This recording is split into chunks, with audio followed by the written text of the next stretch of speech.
No, he usually walks over. Yeah. There he is. Good morning. Good morning, Jay.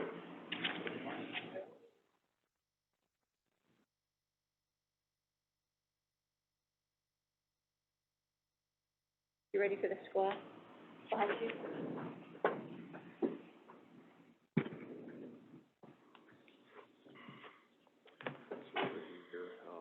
You just want to talk a little bit closer to this here.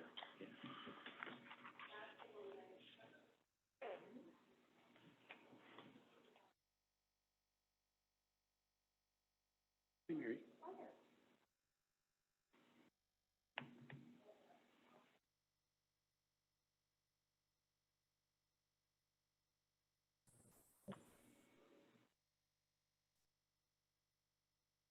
Okay, if we proceed?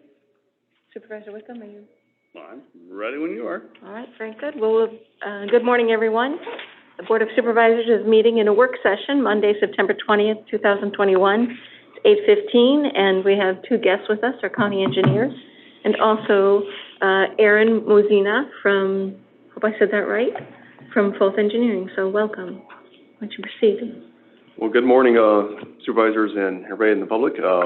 Just so I'll give a quick introduction here, and we'll basically turn it over to Aaron for the presentation here.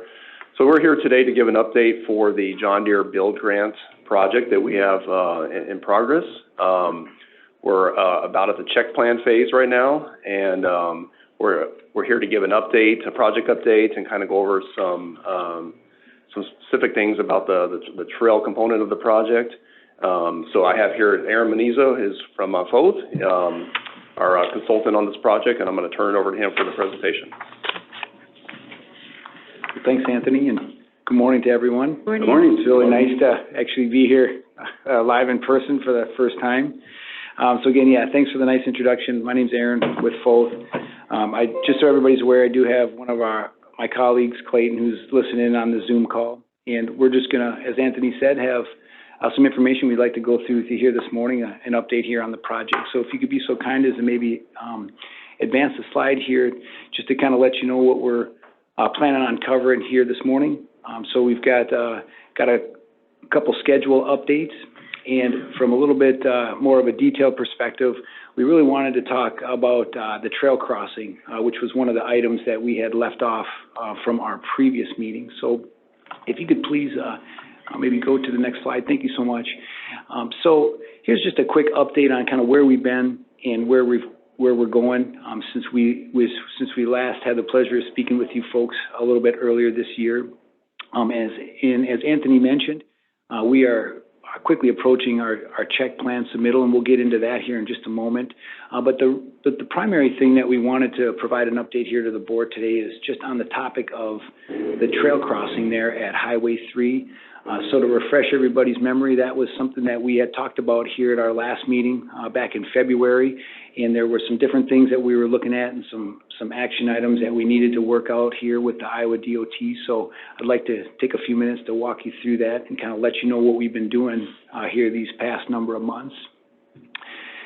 So if you could please go to the next slide, thank you. So since we last spoke, here's just a quick summary of kind of what we've been doing. And as you recall, one of the final design elements of the project that was a little still undecided here when we last spoke was what we were going to do here with the trail crossing of Highway 3. Now, it was our desire and hope that we could work out something to get that trail across the highway there as part of our project, which was also part of the build grant. And so what we've been doing here these last few months is really been working closely with the Iowa DOT folks, both at the district and there in Ames, to kind of look at a number of options, kind of vetted out some different concepts. We've kind of had some back and forth, and the good news here is we've kind of landed on an option that I think has got everybody's support, and that's kind of what we'd like to show the board here this morning. So, if you could please go to the next slide, thanks. So ladies and gentlemen, here, these next two slides are just a little bit of a refresh from our previous meeting, where really there were two initial concepts that we had approached the Iowa DOT with initially. Both of these were at-grade crossings there of Highway 3. This first one that you see was using what we call a hawk signal. Essentially, that's like a traffic signal, but just for pedestrians. This was one option, and if you could go to the next slide. And then the second concept was, again, an at-grade crossing.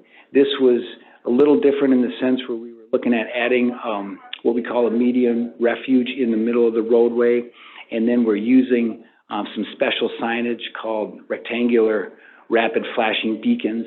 These are, again, this is kind of safety equipment that's used for pedestrian crossings. So these, if you could please go to the next slide. So these were the original two concepts that we submitted to the DOT. And again, we've had some back and forth with the folks there at the agency.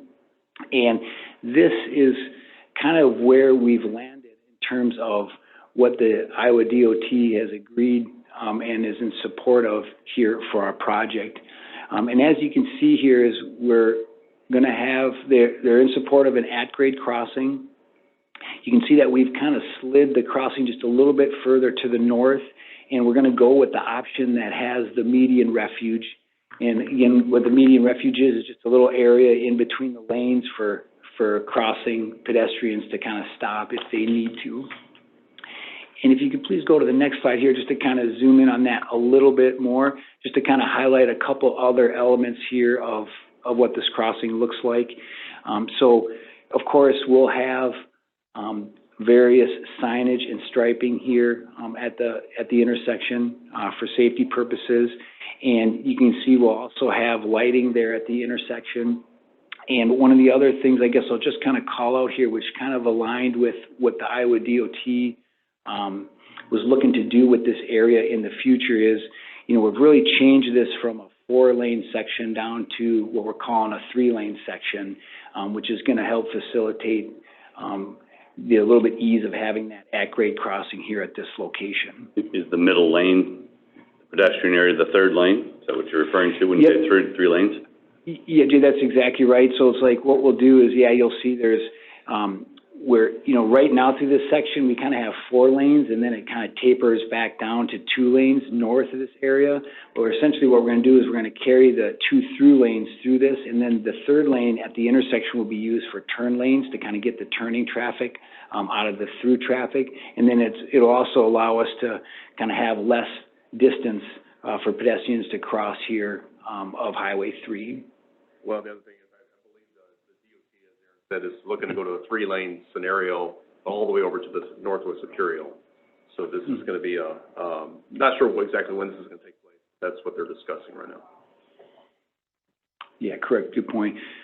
So if you wouldn't mind going to the next slide, that'd be great. So again, this is kind of a rough rendering, but just a little bit more of a conceptual diagram to kind of help the audience see what this would look like. But you can kind of see the signing, and then the picture there in kind of the upper right is that's the rectangular rapid flashing beacon signs, as I mentioned before. Those actually have some lights. Not sure if everybody in the audience has seen those before. What they are is when a pedestrian comes, they hit a button, the lights flash, and then that kind of signals for traffic to stop for pedestrians or bicyclists crossing the roadway here. But the crossing sign just stays flashing yellow? It does not go to red, is that correct? Nope, yeah, exactly, right. Yeah, it can be like a white or a yellow. It flashes just until they cross, and then it stops. Thank you. You bet. And then if you wouldn't mind going to the next slide, this is just a quick screenshot here just to kind of show you what this looks like. And this is an actual crossing. Now, again, this one's a tad bit different because this is a 4-lane where, again, like ours is going to be a 2-lane, but you can kind of see, you know, what the signage and so the striping kind of looks like, you know, out in practice. And I guess the last point I'll make here, just one of the other things as we were working through this with the DOT is, you know, this is consistent with how they've handled similar situations in other parts of the state, you know, both with roadways with similar traffic as well as roadways with similar speeds. Yeah, Jay, please. Comment on the speed, either of you two. So what is the speed limit in the proposed area? Yeah, so the speed limit, so the posted speed limit through this area is 55 miles an hour. So it is considered still a high-speed area. And that was one of the things we talked about with the DOT is, you know, how they've handled similar situations. And so this is, again, this is consistent with how the states, how they've handled similar crossings in other parts of the state, in areas where you have some higher speeds, lower volume of pedestrians, and almost kind of, you know, location specific, if you will. Thank you. Welcome. If you would please go to the next slide. So just wanted to touch on a couple other elements here to the trail that, again, outside of the crossing, but just I know this is something else that we have spoken about in some of our previous conversations. So we will have 2 other crossings here as part of the project. Just wanted to make sure the board was aware that, you know, this is certainly still part of the project. The first being, you know, we will have access into the Proving Grounds area, that you can kind of see that area circled in red there at the top of the slide. That will also be, we also have lighting at this location, as well as the rectangular rapid flashing beacons here too for safety purposes.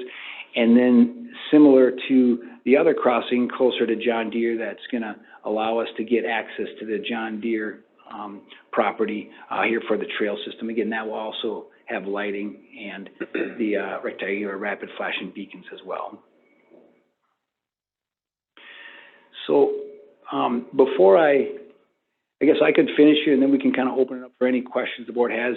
Just as Anthony said, here's a quick update kind of on where we're going to go. So we're working towards our final design in what we call kind of our check plans. That's going to be submitted here to the Iowa DOT in November.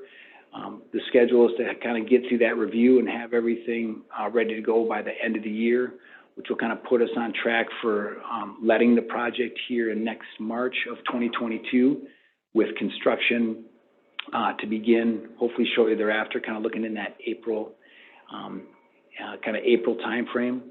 And so, and also kind of concurrently with that is we're also the right-of-way negotiations are right on track. As a matter of fact, I think we've got just waiting for signatures from one property owner, which it sounds like we'll be receiving here at any day now. And we've kind of been in contact with the private utilities as well, and some of their relocations are looking to start here in the fall, kind of in advance of the construction project. So we can kind of coordinate with them and kind of do the best that we can to minimize risk during construction. So with that, if you could go to the next slide, I'd like to open it up to any questions. I know I went through things fairly expeditiously, but happy to elaborate on any of the content that we shared. Can you elaborate on the trail that runs along John Deere West, if you can remember, whether kind of the overall, how wide that's going to be, what grade it's going to be, what surface it's proposed? Sure, yeah. So the proposed trail there along West John Deere Road is going to be, it's going to be a 10-foot wide, multi-use trail as we classify it. It's going to be concrete. And kind of how that will run is it's actually going to be pretty much be at grade, so kind of match the existing ground elevation there, as close to right alongside the existing right-of-way that the county has. So it'll be kind of a little bit down the hill, if you will, if you're familiar with kind of how West John Deere Road is. And actually the reason we had to do that was if we brought the trail any further closer to the road, we were going to have to bring in some additional fill material, and that was going to affect the floodplain, which would have kind of opened up a whole nother can of worms, if you will, for schedule and effort. And so in working through the environmental clearance with the project and working through with the DOT and the DNR, so we kind of came up with that location for the trail that kind of kept us out of impacting the floodway and kind of kept our project on schedule. So the profile will look, the profile of the road, and then you'll probably have a short little V ditch, and then the trail? That's exactly right, yeah. Slopes on both sides, okay. Both the roadway and the trail will have their own slopes? Yep, to some extent, yeah, and so like so you kind of have, you're right, Jay, so the road will be up here, the trail will be kind of down here, and then we kind of set up, so like in a lot of cases, where we need to, the water's gonna drain kind of straight across the trail. Okay. Into the floodway. Okay, good. Right. Questions? Is there any plans on, extending that trail to like Sageville at all, or? Well, that's maybe we can, I know Brian Preston's on here, I've asked our conservation director to be present just to talk through that, make sure that we can get that, once we cross Highway 3, we can get to the Heritage Trail, and so the chair and my colleagues would allow, maybe Brian can assure us that. I guess that wouldn't be part of the build grant, that would be Brian's thing to. Correct, and I think it's an important piece. We don't, I mean, having trails at dead end on Highway 3 is probably not the best idea. But obviously it's proposed and we've discussed it. Mm-hmm. Well, I guess my question is, the build grant, the trail is included as part of the cost of the build grant, the crossing, correct? Yep. So if, regardless of the development on the Heritage Trail on the opposite side, this is our time to get that crossing right. Okay, Yep. so will the crossing proceed regardless of whether or not there's trail development on the other side?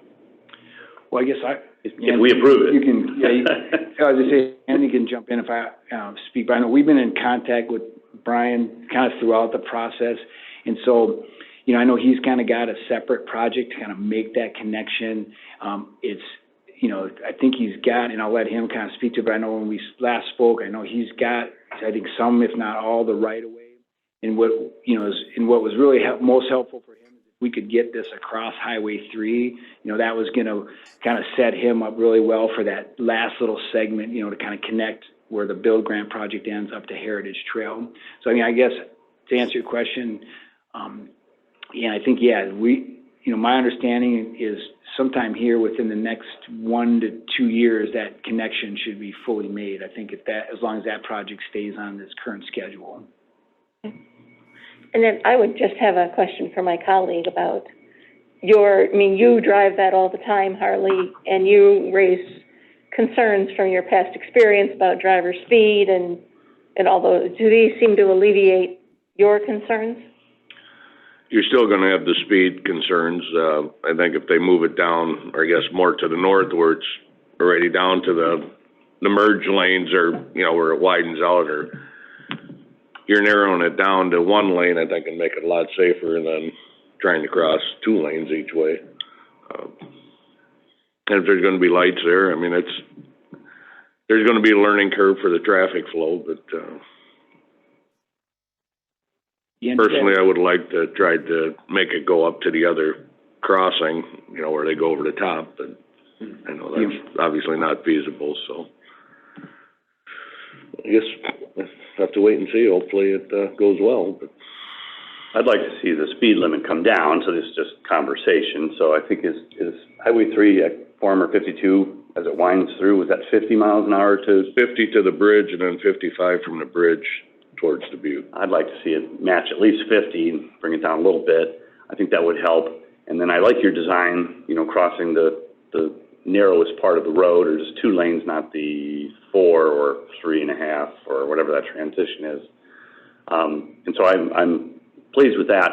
My other question I had is, did you ever consider a tunnel, and what was your quick thoughts on considering a tunnel if you had? Sure. So, yes, I would say kind of at a real high level. The challenge that we were going to have right off the bat was with the flood. Water. Yeah, you know, it's in a floodplain, and so it just, as I kind of mentioned, similar even with the trail, like, you know, the impacting the floodway with the DNR is just, again, just a lot of other elements that come into play. So if you're doing things that bring in additional fill or impact that in certain ways. There's just another level of effort that has to get looked at. And so, to answer your question, like that was certainly a hurdle that we encountered right off the bat with kind of looking at a tunneling option or going under. I guess I will add that we did look at, with the DOT, a couple other options. One of them was, in lieu of the tunnel, bringing the trail to the north and then using the existing bridge. So, you know, the trail would kind of run, use the existing bridge to go under and then come back. Quite honestly, the DOT has some issues with that for a couple of reasons. To do that, we were going to have to put a bunch of guardrail up to protect the trail because, you know, we're going to be fairly close to that in some areas. And so that kind of posed, we're protecting the pedestrians, but we're adding a safety hazard to the traveling public. So that was one element that they weren't exactly excited about. And then the other thing that we had some questions on was, and you can kind of see, if you remember where we showed, is like, even if we brought the trail to the north, there was actually a lot of concern, both from us as designers, as well as I think Anthony in the DOT, was that folks would still cross there because it's so much quicker, so, and you know how that is. I mean, we're speculating, but so those were kind of two things that we looked at that had some questions. And we did, I guess, one other thing, kind of back to the comfort, we actually did look at bringing the trail on the east side of 3 to the south to try to connect it up with the existing kind of grade separated crossing. The main hurdles there were, the first one was, again, there's another floodway there that we would impact. So that was a hurdle. The second was, it was outside of our footprint for the build grant. So that really was kind of outside of what we could affect.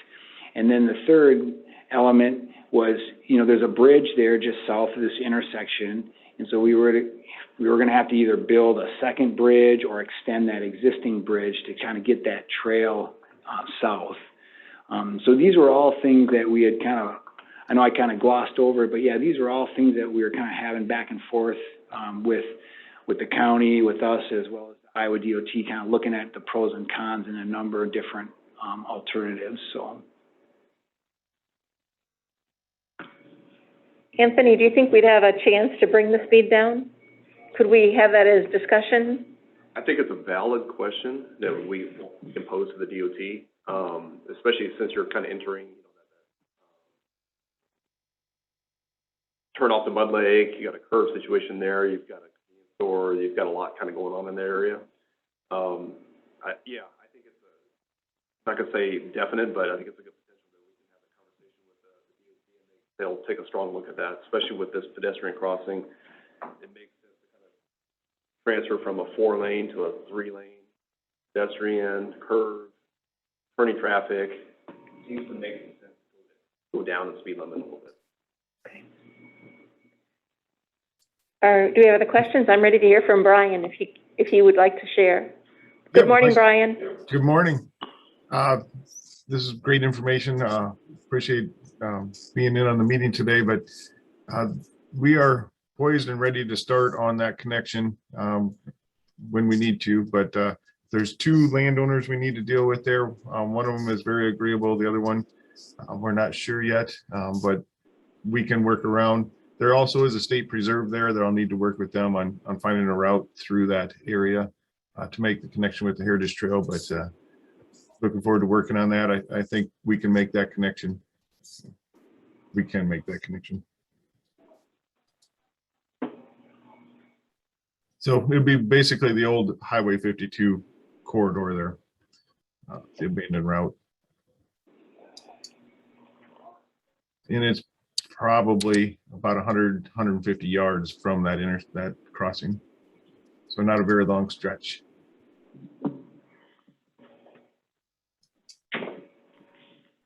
Do you have any comment, Brian, about the proposed crossing that we've been shown here, which is the refugee kind of center? Did you see that? Yeah, I'm a lot more comfortable with the refuge in the center there than having to cross 4 lanes would be really difficult, but with 2 lanes and the holdover area there in the center, it makes me feel a lot more comfortable.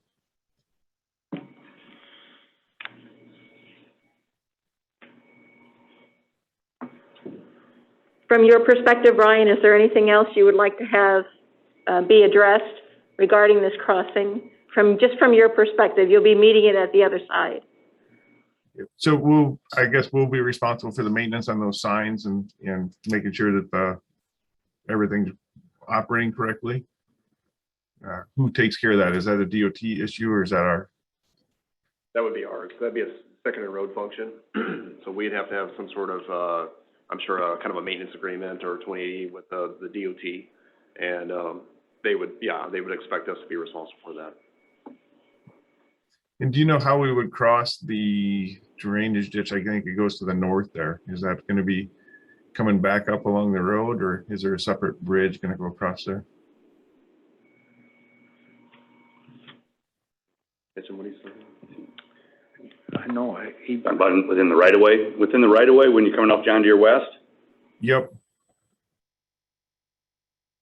You're just talking about the slopes. Are you gonna match the grade? How are you gonna get Yeah, through that so little curve there of the right of way? there's I think a box culvert there that John Deere West runs on. Where the creek runs through. yeah, Yeah, that's true. yeah, I'm sorry, Brian, this is Aaron with Foth. Yeah, I understand where you're coming. Yeah, and we'll be able to, actually, that's long enough, so we're able to kind of bring the trail up and over that, Okay. using that existing box culvert. Okay, There's thank you. enough clearance zone there. Yep. I was just curious about that.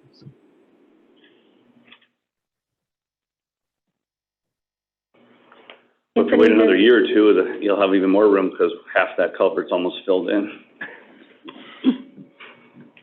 Does the maintenance of these types of lights, does that present any issue for the county? Any idea what the kind of the lifespan of these lights are? Yeah, I would say usually, with minimal, these are gonna last you well over a decade, before anything major. So I guess in our experience, we can follow up. In my experience, I've never heard these types of systems being, a significant maintenance issue. It's a pretty simple, there's really just a couple of lights on the signs, so some real minor equipment. Sure. The reason I ask is our county engineering department doesn't currently maintain any stoplights or any lights of this nature. So that's the reason to ask that I would be much more comfortable with this system versus maybe like a hot signal or a traffic signal. That kind of gets out of what the realm of what we do. This is much more closer to, a flashing stop sign that we have to deal with, or, this is kind of in that neighborhood. So, yeah, I wouldn't have an issue with the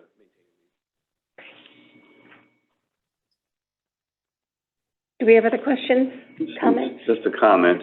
I'm still concerned about the speed. And I've traveled enough and I've seen these my past life, we worked on this on the Las Vegas Strip, trying to get pedestrians away from the roads. And my parents live in Florida, in the area where people are trying to get to the beach. And that's even at 35 and 45, and they have these types of signalized crosswalks. And they're not smooth and usually have issues, whether cars hit them or pedestrian issues. So I don't know if there's you mentioned the DOT at the speeds we're talking about at 55. I don't know if it would help me make a decision or not, but if they have any proof of concept, because the speed, it's a racetrack once they go around the bend at Sageville, Yep. Through that area. And now we're going to be inviting pedestrians and or bicyclists across there. So it's just still a concern. I think, I'm still feeling we should move forward, but it's still a concern. Yeah, very valid concerns. This is something we still need to kind of thresh out with the DOT.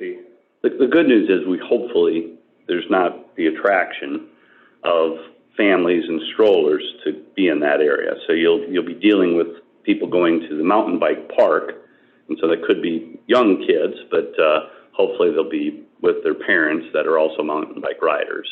And, we won't have your common Heritage Trail person on there that might not be as familiar with those crossings or as agile. Maybe a couple points that might help is I know that's, was really part of the, engagement there with the Iowa DOT, particularly with the Office of Traffic and Safety, just to kind of get their experience and how these similar types of crossings have performed in other parts of the state and have been consistent. And I know that was kind of a lot of the back and forth was, kind of coming to agreement, but I know they, at least, they have comfort with this, as far as, their concerns with the safety in this situation. And then one other thing too, and I'm happy to kind of share this, there is also some, like the FHWA has, kind of guidance on how you design crossings like this in situations like this. And I know this is also kind of one of their recommended, kind of configurations and setups. And again, that's based on, speed, type of roadway, so there's guidance that kind of helped that we incorporate into this as well. So, happy to share some of that information if you're interested. If you have any, I would be happy to review it, yes. Yeah, certainly. Can use, I can take that action item, kind of send that to Anthony here, and you can kind of see what some of that design guidance is.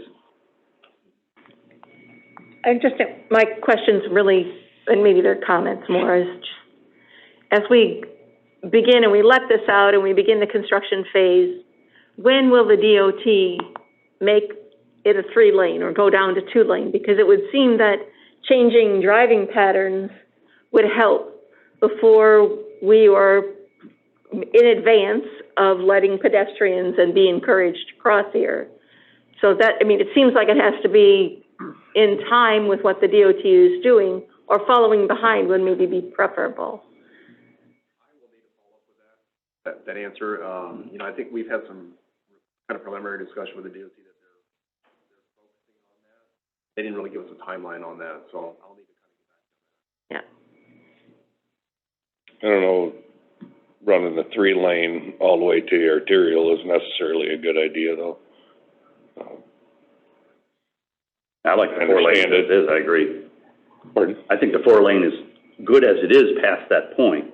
Right, up to maybe, say, Rupp Hollow, but from Rupp Hollow on, it could stay 4-lane, but there's still a lot of farm traffic on that section, and a lot of, obviously, John Deere traffic coming, and some coming from Dubuque going out to the north lot and back and forth, where there's actually a need for the 4 lanes in that area, but once you get to that John Deere Road, it could be broke down to the 2-lane there with the turning lane, into, Yeah, I'm not too sure what their reasoning was behind that. That was kind of information they volunteered to us that they've been thinking about. Certainly weren't pushing for it or anything. They just said that was kind of in their vision. I don't know if it's, kind of a traffic count thing that they're looking at, reducing down the 3 lanes because of traffic counts, traffic volumes, and maybe they've got the wider shoulders to the farm traffic on. Yeah, I'll need to kind of circle back with them on that. yeah, I just, personal. Go ahead. No, that was just my personal opinion. I still sense hesitancy from the board. Is it possible to put a drone up to show us where this is and show us what traffic looks like, maybe when Deere's leaving? Just give us a frame of reference to kind of show the anticipated roadway narrowing. In today's technology, it seems like that, maybe that's cost prohibitive, I have no idea, but I still would need more assurance, and that it's the safe thing to do. It seems like the time is now because the funding is here, but I don't know if the county is ready from a safety perspective to do this. And that's my hesitancy. I don't want to stand in the way of opportunity, but I think we want to get it right, and I don't know if it's educational or, folks are not going to pay attention until they have that near miss, honestly. I think they're just going to continue to move through there. There's nothing changing that behavior. Well, how far is that crossing from like John Deere Road to the north? And that's exact, so I'll be a little more specific, you know, so it goes from 4 to transition, okay, unmarked, no markings, to 2-lane road. Where is this? In the transition, so that's how we get the space for the third area? Is that was my question too, exactly where it is, because one of the other concepts is you put it even further to the north, where it's just 2-lane, and then you really squeeze the traffic in. But that, I mean, that's real exciting when they're whipping around that bend. Now they're gonna have to drop down to 35 miles an hour or 25 in order to get through a very narrow passage that you see in more urban areas. But maybe Supervisor Potter's question, do you know how far that is along to the north? As far as where the actual crossing is? Yeah. So it's like, we're about 200, a little over 200 feet from the crossing, or from the intersection there, from where the crossing is. And it's still in the transition zone, I would assume, to give you space for that third area, right? So you got your full, you'd have to have it, right? Otherwise wouldn't have enough room. So the transition will happen before, like, further to the north. So, because, you know, like, because you have 2 lanes coming, so when you're to the north, you have 2 lanes, and then it transitions out before the intersection, and then you kind of have 4 lanes through the Correct. intersection. And this... So this will actually function really... middle, because that's how you have the room to put it, because you have space. And this will actually function from, so for example, if you were driving, let's say, southbound on 3, this is really going to function the same exact way. It's like the only thing that's going to be different is like, so the through traffic, instead of like tapering out into 2 southbound lanes, it's like we're just going to continue to taper them out, and the through traffic will just go to the outside, to that outside lane. That's going to be the only thing. And so then the turn traffic, then, you know, right when you get past the... There'd be a turn lane to turn left onto John Deere, okay. So, and to be quite honest with you, I feel like this actually is going to function very similar to how it does today. It's just like the only thing that's different is instead of the 2 inside lanes in the area of this intersection functioning as through lanes, they're really just going to be turn lanes, left turn lanes, head-to-head left turn lanes.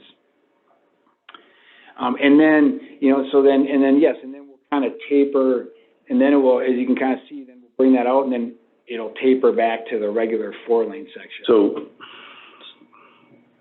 what would be the roadway width on north and southbound roads on each side of the center refuge area, as it's been referred? The same as it is today. Just 22, somewhere in that neighborhood, whatever. Will we have 4 lanes to be like? Oh, well, so that's my question. So it's double then. So it is, so what is the crossing there? So what is the distance? Can 2 cars go on each side of that middle pedestrian area? No. Correct. So it's not 40 feet, it's closer to that roadway width. Got to be a lot narrower, right? That's my hope. Because I think that's kind of what I'm getting at, is if it's real, because it's a transition there, sometimes people get confused, particularly if they're heading north, because it's 2 lanes, and then it's going to merge to 1. That's how it is today. There's 4 lanes, so it'd probably be about 12-foot width. Yeah. So it's probably 48 to 50 feet wide. On the south side, but once you get to that pedestrian area, that's the question. Do they have to cross 40 feet, or do they have to cross 20? Just crossing 1 lane of traffic. That was mine, yes. Roughly 15 foot, probably, to get to the middle, and then another 15 on the other side. But all we're going to be doing, the county through the build grant, is the crossing. What I see here is a lot of work that needs to be done by the DOT. We're building the refuge center, correct? As part of the build grant, we'll be putting that in.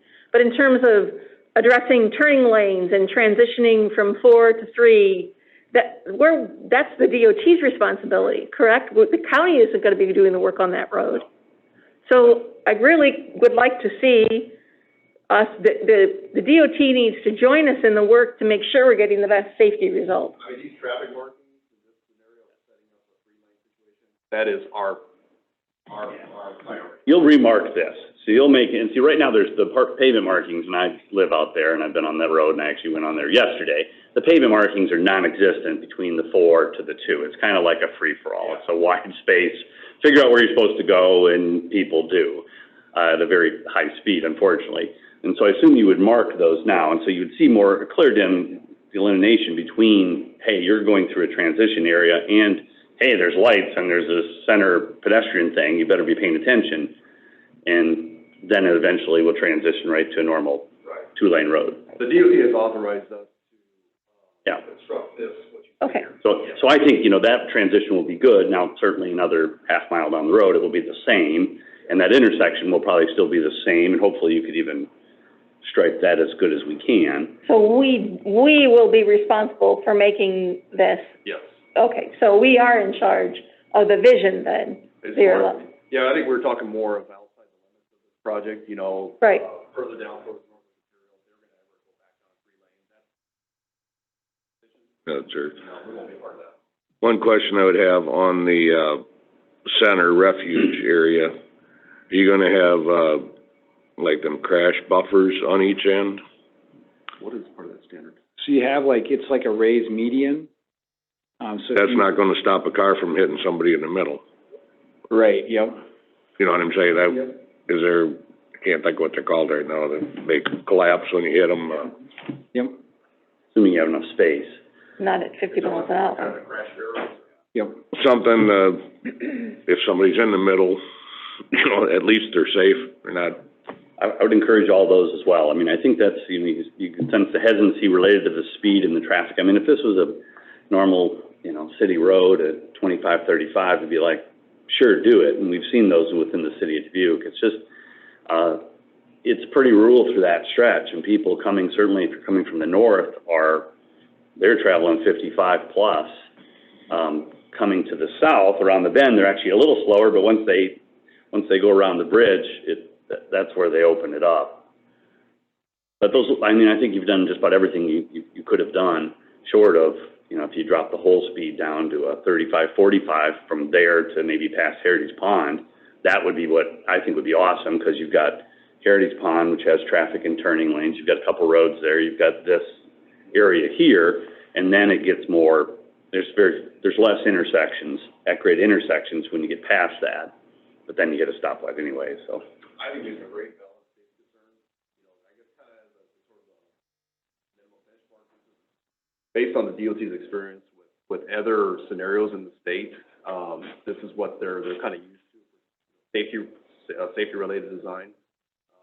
But I think these things we're talking about today are good balance of concerns to bring back to the table with them and see if they'll help us sort of amend this a little bit. I'm good at this point. It's going to proceed, correct? And you're not waiting for us to approve anything, are you? We really, I mean, this is kind of our last step as far as, you know, what we just talked about in the design, where I think everybody's good to go with roundabout, with every other part of the design. We just want to make sure that the board was well aware of this draw component and that we're kind of all in agreement with this moving forward. I appreciate the extra time and energy you put on it, and I'm at this point comfortable moving forward with what's proposed. I'm comfortable with it, I just want to make sure we get it right, because you're not gonna get another shot at it, it's do it right the first time, or. Okay. Well, thank you for your feedback and. Thank you. Yeah, thank you, folks. Thank you for traveling out. Motion to recess till 9. I will second. Motion is second to recess till 9. All in favor say aye. Aye. Aye, we are in recess.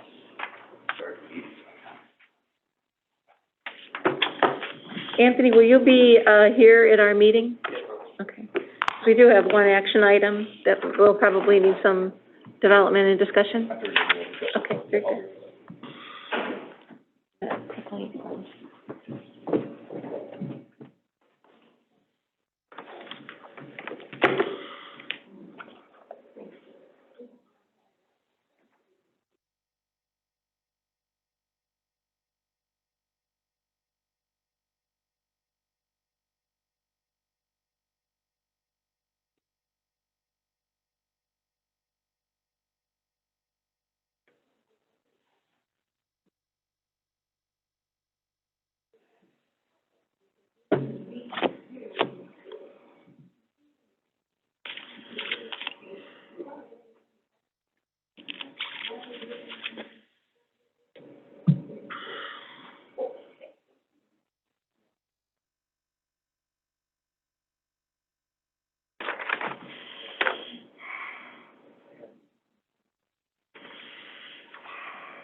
right in.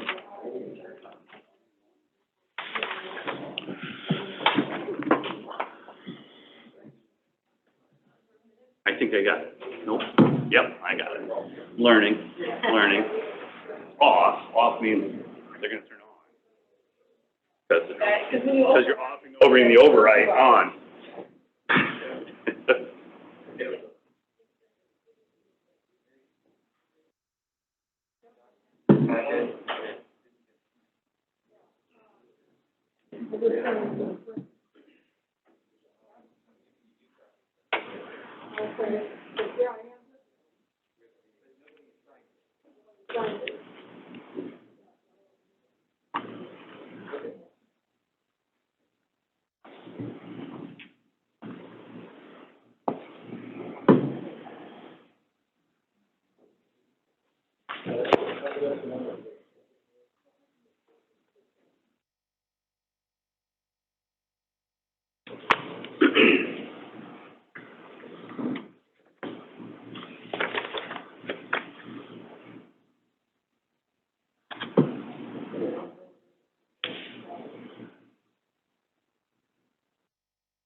Oh, that's us.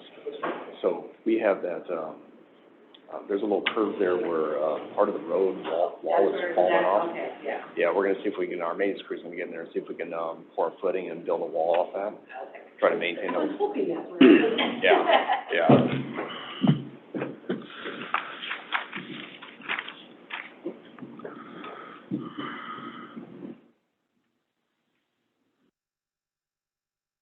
Good morning. We'll bring the Dubuque County Board of Supervisors regular meeting into session for Monday, September 20th, 2021.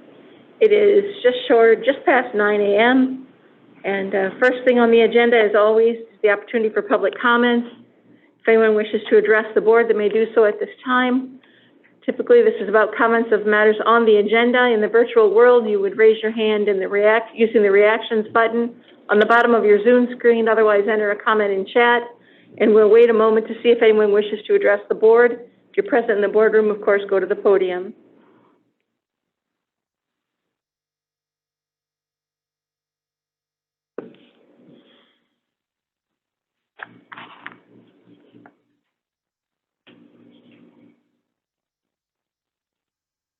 We do not have anyone wishing to address the board today, so we'll move on. On the agenda, there are no proclamations this morning. We do have 2 sets of minutes. If those have been reviewed, any comments or changes? Otherwise, motion to approve. I would make a motion to approve the September 7th minutes. I don't know if I can approve the ones from last week because I wasn't present. I will second the approval of the September 7th minutes. Motion is second to approve the minutes of September 7th. All in favor say aye. Aye. Aye, that motion carries. I will make a motion to approve the September 13th minutes. I will second that. We have a motion and a second to approve September 13th minutes. All in favor say aye. Aye. Aye, that motion carries. We do not have any consent items or procurement procedures. There's no public hearings. There's approval of plat, I believe. Yes, good morning. Is Tammy Henry with us this morning? I am. Good morning. Good morning. Are you ready? Go ahead, Tammy. Yes, go ahead. Okay, so this is Dastal Subdivision Final Plat. This property is owned by Alan and Janann Dastal and is located 0.42 miles west of the city of Dubuque along South John Deere Road with a total of 12.343 acres surveyed. This property is owned R2 single-family residential and R3 single-family residential. The purpose of this plat is to separate Lot 2 to be allowed to sell it to the adjoining neighbor, Ronald Potoff. This survey creates 2 lots. Lot 1 is a total of 8.022 acres surveyed with ag buildings, and it will remain in current ownership and agricultural use. And Lot 2 is a total of 4.321 acres surveyed, and it will be sold to the neighbor, Ronald Potoff. Lot 1 will have the access off the private road Daisy Hill Lane, and Lot 2 will have access from the adjoining landowner and common ownership.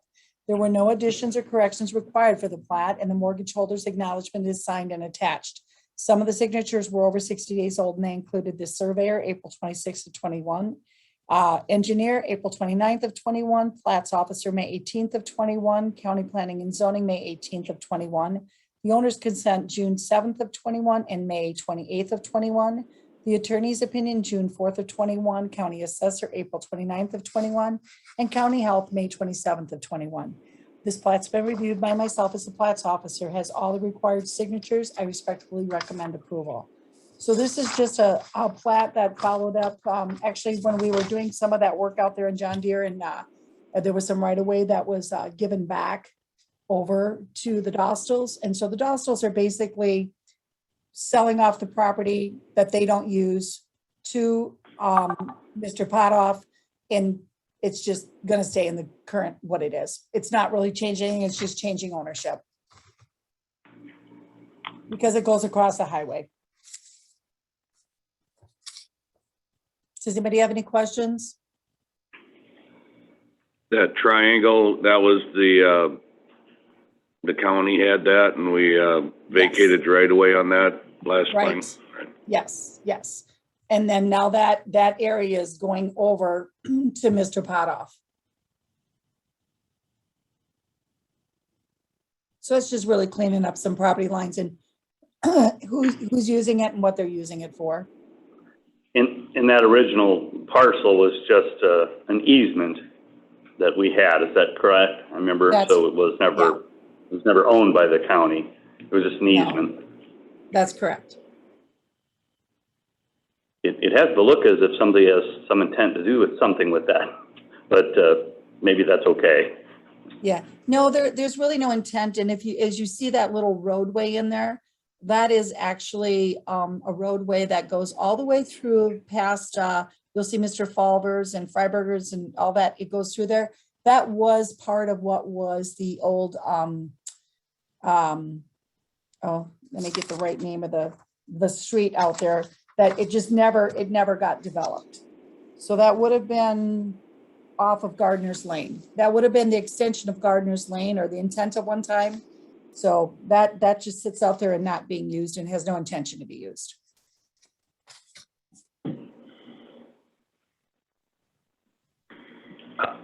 How is that zoned? What's the zoning on that? It's all zoned, it's all zoned residential.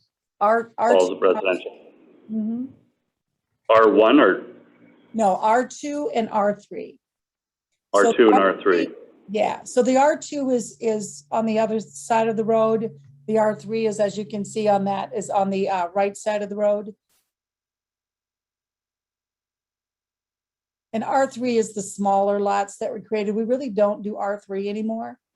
Those would not be any that we would create in any new areas because of the size of the lots and because of the health standards for septics and wells.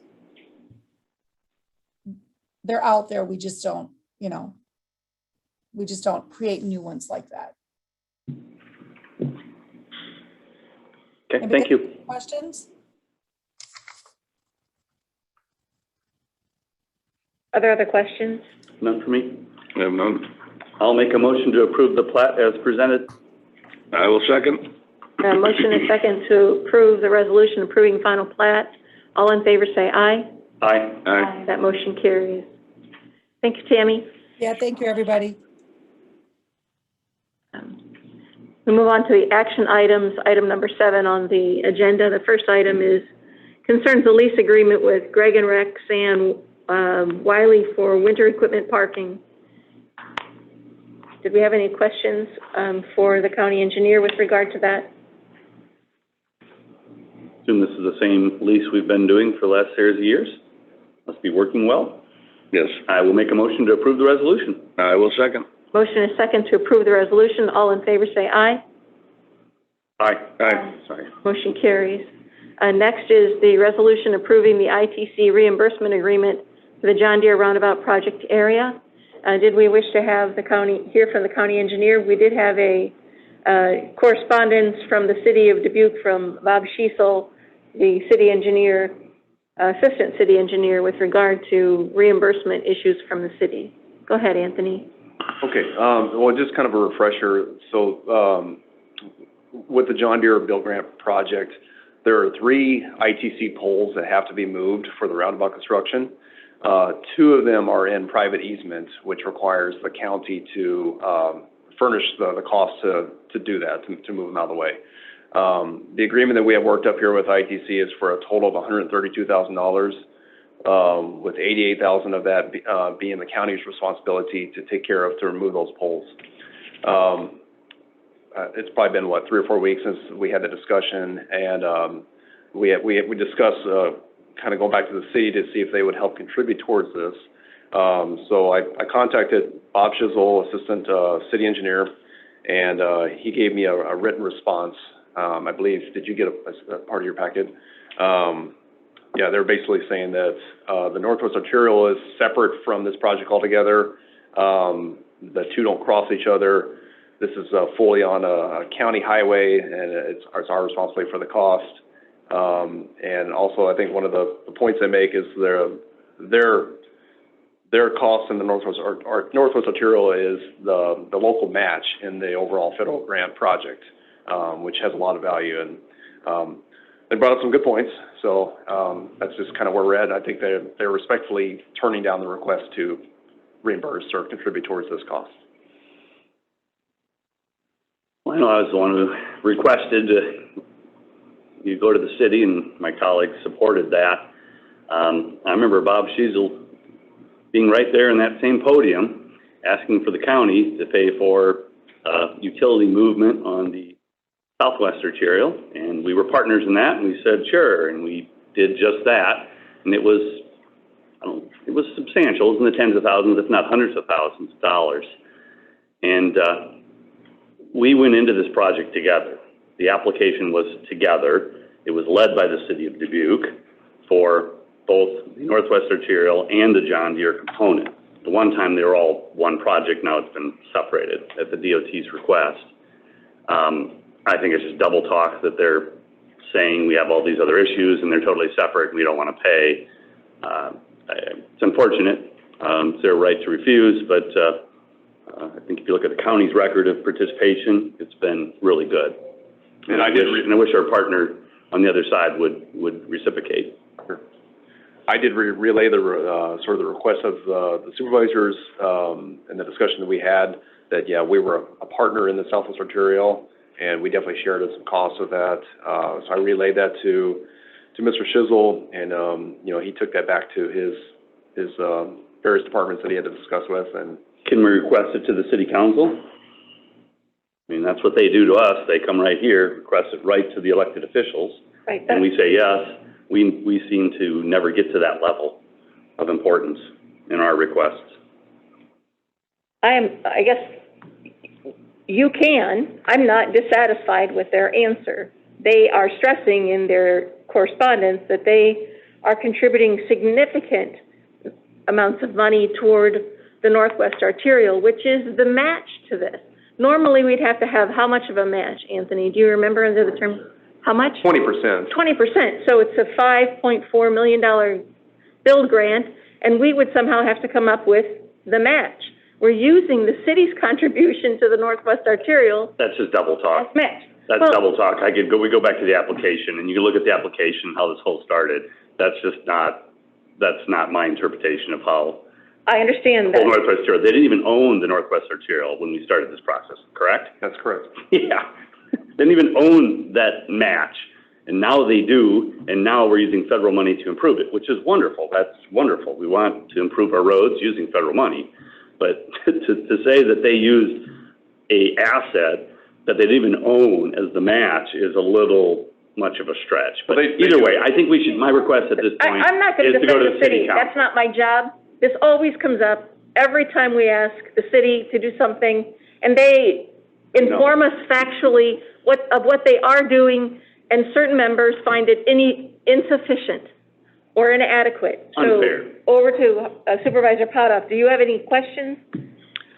A lot of this was taking place before I took office, so I don't know all the background that Jay has on it. I guess I'm just curious as to how this got missed in the initial phases of the planning in this. Oh, no, this wasn't missed. This was well aware that we'd have to deal with utilities. And that we knew that utility relocation would be an expense, but it's not a federal expense that can be reimbursed on. Okay. Maybe clarity. This started as one, okay? So we were partners, just like the Southwest Arterial. So it started as one, and then at the request of the state and the feds, it was broken into two. And so now each party is, quote, on their own. And so the game and the rules have changed. We have That never, wasn't the city's fault, the state and federal correct. separated it. and we are not putting in 20% match, understand? Right. This is a tremendous bargain for the county, and it's an opportunity we could likely not do on our own, so we're fortunate. Or you could look at the other way. Without the John Deere piece, it wouldn't have the political clout to get the Northwest Arterial done, which was going to transition to the city of Dubuque, and they get the state and the feds to improve it before they officially receive it, which is a good thing. It's a good thing for Dubuque and Dubuque County. That's all good. I just wish we were more collaborative in our partnerships, and they would reciprocate on the payment. That's my only request. I do want to say the city would have improved the Northwest Arterial regardless, because they had their own transfer jurisdiction agreement between them and the DOT, that they were to receive ownership of it, and the DOT had to pay them out to bring it up to good state of repair. So that was going to take place no matter what. Agreed, but now new federal money came in to do that, right? So new federal money. None of that goes into the No. city. It's No, just, it goes into the Northwest Arterial project. no, it's No. just the state money, right? All of the federal money stays into the county portion of this project. 100% of it. Yep, Okay, that's the point I was missing then. yep. Okay, thank you. Are there other questions for Anthony? I have nothing. Does anyone want to make a motion to approve? I would make the motion to approve the payment to ITC for the, utility movement. And I will second that. We have a motion and a second to approve the reimbursement agreement. All in favor say aye. Aye. Aye, that motion carries. Next on the agenda is communications. There are none on today's meeting. Appointments. We have several appointments to make to committees. And I appreciate Tanya very much, and also another thank you to Ed Raber, who has put together, I think, the master plan of how to do appointments and release, press releases and so forth. So there are several appointments. The first committee that is before us today is the Eminent Domain Compensation Committee. We have applications from 5 new individuals, I believe. The Joel Pusateri application has been, he applied many months ago and has not been appointed up until today. So does anyone wish to make a motion to approve any of the appointments? All 6 can be appointed, right? Well, we could go by sector as well, if that breaks it down. I would make the motion to approve Tom Gantz, Dave Overby, and Jim Willenbrink to the farm sector. I will second that. We have a motion and a second to approve the appointment of Tom Gantz, David Overby, and Jim Willenbrink to the farmer sector. All in favor say aye. Aye. Aye. Aye, that motion carries. We have a banker sector, if anyone wishes to approve or make a motion to approve the appointment. I'll make the motion to approve Patrick Hoggerfree to the banker sector. And I will second that. Motion and a second to approve the appointment to the banker sector. All in favor say aye. Aye. Aye. Aye, that motion carries. Doing great, Harley. Keep going. I'll make a motion to appoint Terry Dugan and Joel Pusateri to the real estate sector. And I will second that. A comment for discussion. Mr. Pusateri in open meetings has stated that the county is making funding and receiving cash assistance for the COVID practices that we're experiencing. He's appeared before several of our meetings accusing us of fraud. So I will be voting no on that motion for that reason. I have a motion and a second to approve the appointment of Terry Duggan and Joel Pusateri to the real estate sector. All in favor say aye. Aye. Aye. That motion carries. I'm recorded as nay. Move on to the committee of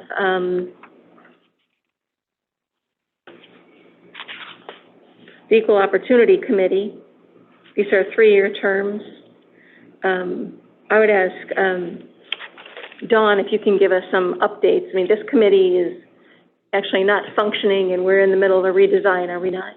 That is correct. We actually met about 10 days ago and continuing meetings this afternoon with a former appointee who will be reapplying and having some discussions about bringing something forward to the supervisors in this next budget cycle to reinvigorate that committee, update it. It has the policy that is associated with that committee is last updated, I believe, in 87 or 88, 1987 or 88. So we're taking a purposeful action to move that forward. Did you see the purpose as described in Tanya's memo? The purpose is when we talk about the redesign and what that committee, the potential is, that purpose is not at all what's being discussed, which is my concern to appoint someone to this committee at this time, that purpose is not in the documents that you're using to address this committee going forward. That is correct. We would look to, like I said, we'd update the language, update the purpose. Really, the purpose, if you look at the policy right now, is focused on a lot of the employment parts of it, which is needed and it needs a top priority in there. But looked at even expanding it into our appointments and boards and commissions, our purchasing, procurement type of procedures, making sure that we're, engaging disadvantaged business owners and minority business owners. So we would like to see this be more of a county-wide versus just an employment type of a policy, and have that committee focus on several, and helping us and making recommendations to us on all of those areas. Right. It's been interesting as I'm working with Dawn and Mr. Jackson and looking at this, that the documents that exist about this committee don't share that purpose. And they have used very strong language that the supervisors shall do certain things, which we have not done. Shall is a requirement. We have not done those things, we don't believe, since probably maybe 1990. Mm-hmm.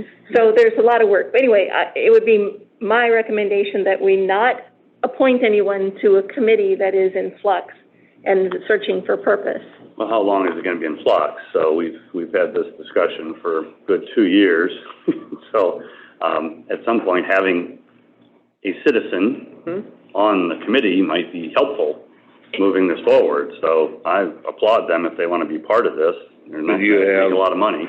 You have somebody that's gonna apply, you said? Yeah, well, we had Miguel Jackson, his term expired, and so he's going to be reapplying. He's the one that I have been working with. It's been providing some information. We met about 10 days ago and meeting again today about what we see, the future of this committee, and again, county policy and county practices that this committee would be focused on as well. What we might This do applicant is in front of us, Sean Johnson, right? Correct. So And applications we keep them on file for consideration for a year if they're not appointed.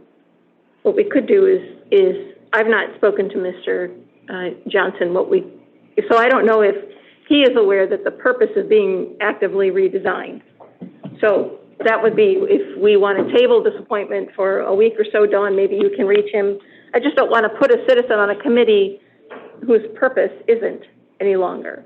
That would be my point. Yeah, and I wanted to review these applications sooner. That was my request in previous meetings. And so this applicant applied in March.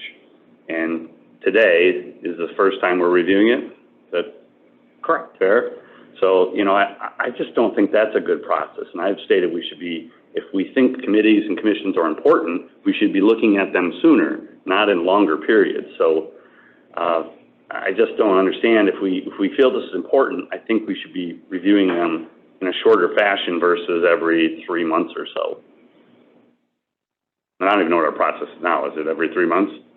It is quarterly, correct? Quarterly. So this person must have missed that last quarter, and so it actually turns out to be longer than 3 months.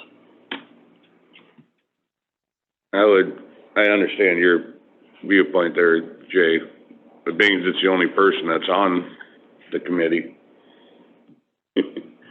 create somewhat of a problem. I think you're gonna have a quorum problem. I would be inclined to table it to see if, the other person submits an application where at least we can put two people on it where they can have a discussion.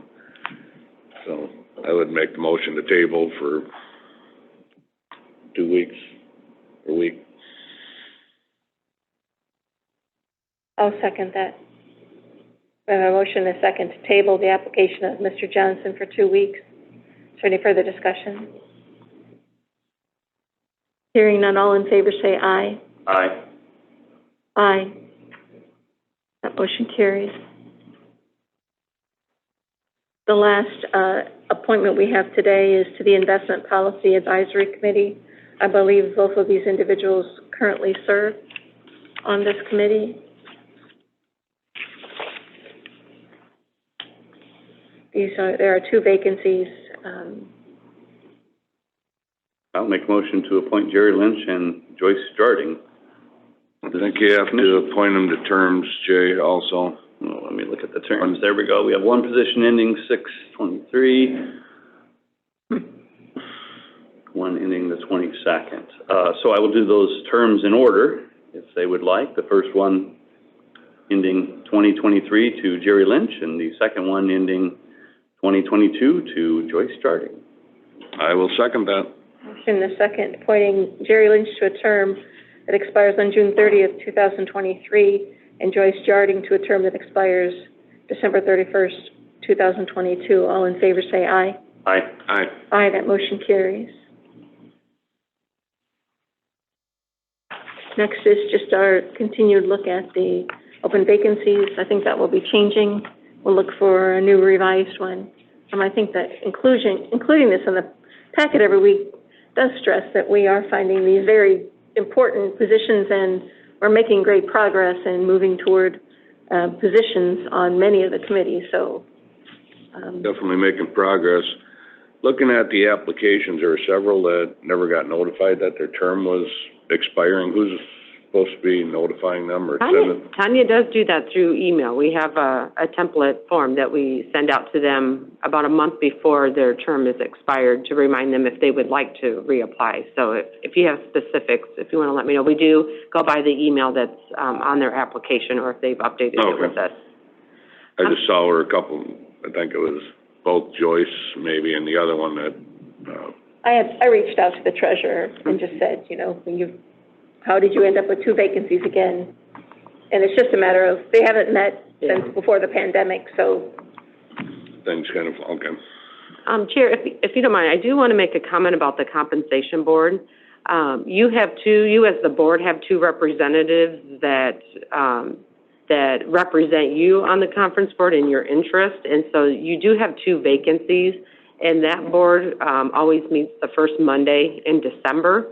And so these are your representatives, so there are no applicants at this point, so if you want to go out and recruit someone, you do have 2 vacancies, that support or that are there to speak on your behalf. So wanted to point that out, that they'll be meeting sooner versus later. Right. I think we should perhaps talk about maybe even reaching out to former supervisors to serve, because those folks need to take an active role to understand the role of the compensation committee overall. I agree with Supervisor. I'm not saying with whose folks, which you're referring to, the compensation board or the former supervisors. That's what I was. On the compensation board, this is our only time to talk about that. I'm suggesting that we can reach out to people, and I think it might be time to reach out to someone who understands the role that a supervisor appointment on that compensation board, I think, could give some direction as to how the purpose of the board and how, we always stumble into this where we need leadership on that committee to help us get this right. I would think Ken Rundy would say he's already leadership and he's proven it.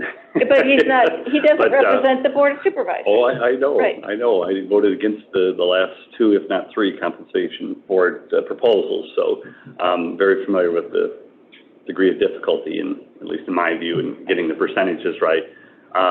So yeah, we should appoint someone, and obviously if they're knowledgeable and have prior knowledge of supervisor stuff, that'd be awesome.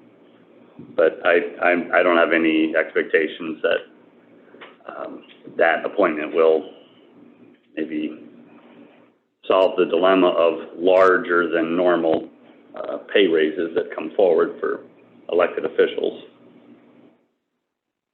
Who was the, appointee last year, appointees? Remember? We've had, from the past 2 years, Dan White was one, and lost at the second one. She was not able to participate the last 2 years, and her name slips my mind, but Dan White, was the representative, and his term just ended as well.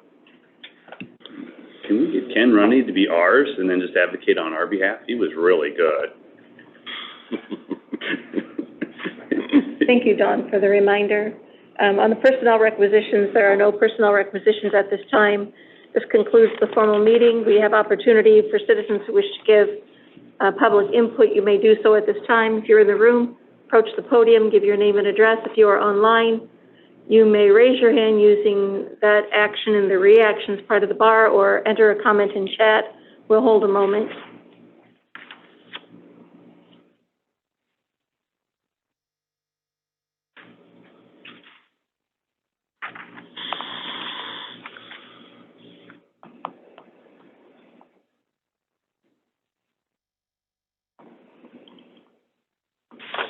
Seeing no one come forward, we will move on to the work sessions, which begin at 9:30. It's a work session to discuss the Board of Supervisors meeting schedule.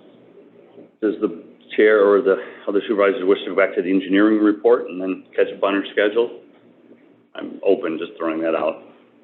I'm fine with that. Harley, are you? We're going to reach back and have Anthony give us the remainder of his engineering report Yeah, that's fine. update. Yep.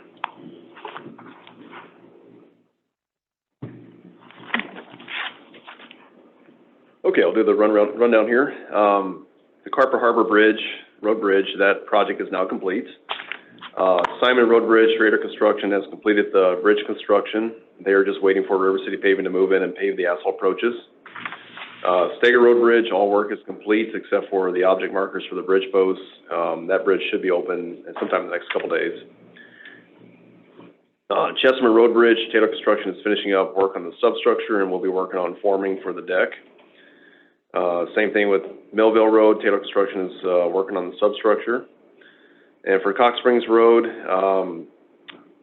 possibly this week, they may start in on that as far as Horsfield construction, either this week or next week sometime. And then for Roller Coaster Road, North Cascade Road, Horsfield Construction has finished up the paving of the main line pavement. They'll be working on the shoulders and some other miscellaneous items. Pretty much the whole road is open to traffic now, but we're always stressing just local residents kind of get in and out. But I think people are getting the message that they can get through there now. So that's it for projects. Any questions? I don't have any questions about this. Does anyone have any questions about the roads update? Nope, looks like you're, making a lot of progress, Anthony. Yeah, no rain for 2 weeks probably helps. Yes. It's been great for construction. Anthony, I have a question. Do we have our light system out there at the Orchard? At Zyper, are we out there with any kind of,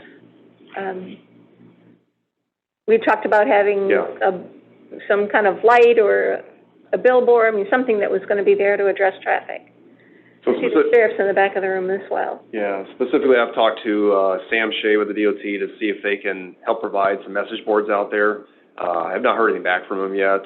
I guess the next step is, do we step in with our own message boards and you know, place that out there with our own equipment? I think that kind of needs to be the next question, do we go to? And then plus I need to get the approval from the DOT on that as well. But let me follow up and see if I can get an answer this week from the DOT, from Sam. That's kind of where we're at. I think we've discussed some other things, but I mean, Sheriff can chime in here if he wants, but, you know, that's maybe the best case scenario, what we can kind of come up with. If we ever wanted to create a no parking zone area, that goes back to that ordinance. County would have to establish an ordinance for no parking in that area, and then we'd have to sign that. So, And yeah, I'm not interested in revisiting all of the options. I mean, it's a small business and I'm not interested in restructuring what they're doing.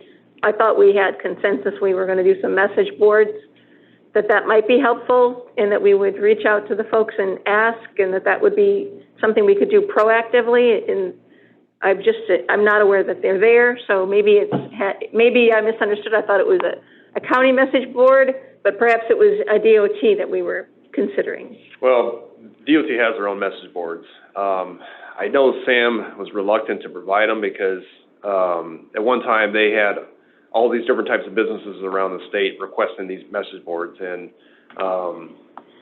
you know, even for like, special events, like, like some kind of running event or tractor event, you know, I think they just decided to stop providing message boards.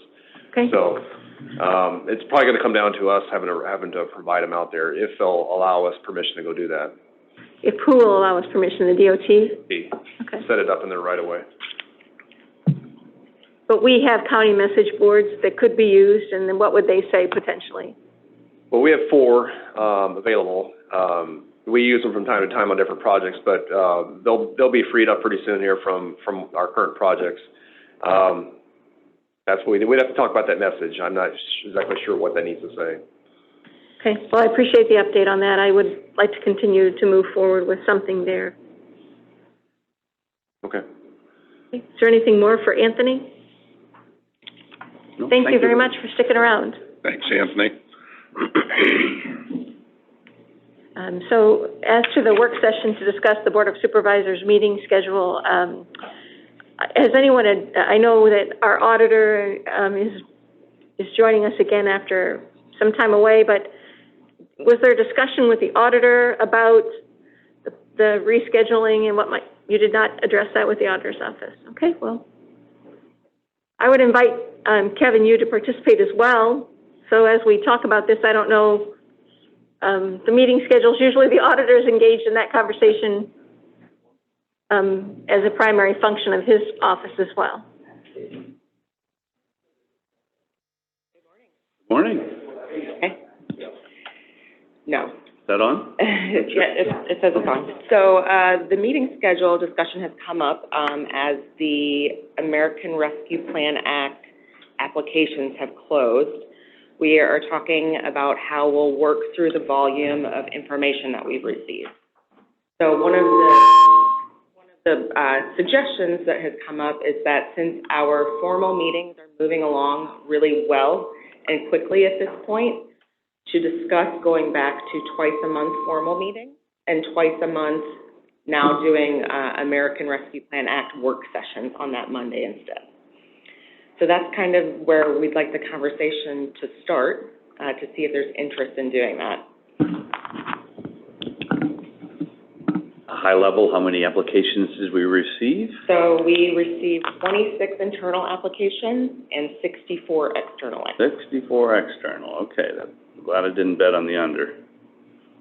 So we just recognize that it's going to be quite a volume of information and potentially lots of work sessions with internal and external parties. So thinking about how we work through those applications and start making decisions over the next several months.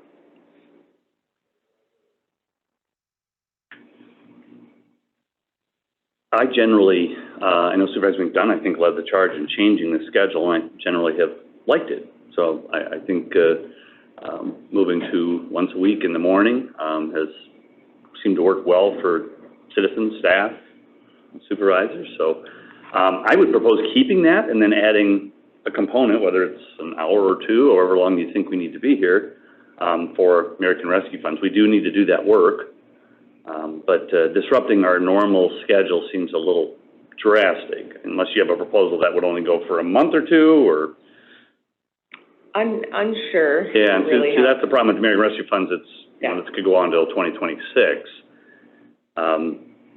Given the volume of applications, what's the intention of the board? Is it to spend an hour or two for each application? Is it to have them categorized? Because we're looking at a substantial amount of time. If we're going to continue to meet weekly, I think more than 1 or 2 work sessions would be required to even get this done before the end of the fiscal year. I mean, we're talking a ton of applications. And if you're gonna give each one an hour or two of discussion, and not to mention presentation and follow-up questions, I don't know that the answer of keeping a meeting every week and then adding all of those on there is very viable for the auditor's office. Do you have any comments, Supervisor Huda? I'm willing to, do our meeting first, then if we have to stay until, 2 o'clock in the afternoon, I don't have an issue with that. It seems It's that, gonna take a long time to get through all this, and then to decide how the money is going to be divided up is gonna take longer yet. I think, One aspect of it, and then you have the other aspect, which is, I think the idea that our meetings over the last couple of weeks have been anywhere from 12 to 30 minutes long, and that if we could condense those every other week, that would free up an entire Monday morning for work sessions. I guess, I kind of agree with my colleagues, though. I mean, the formal meeting takes the time it takes, whether it's 12 minutes or 30 minutes. That cadence is something that people are, I think it runs fast and well. People know what to expect, and you can easily get on our formal agenda again.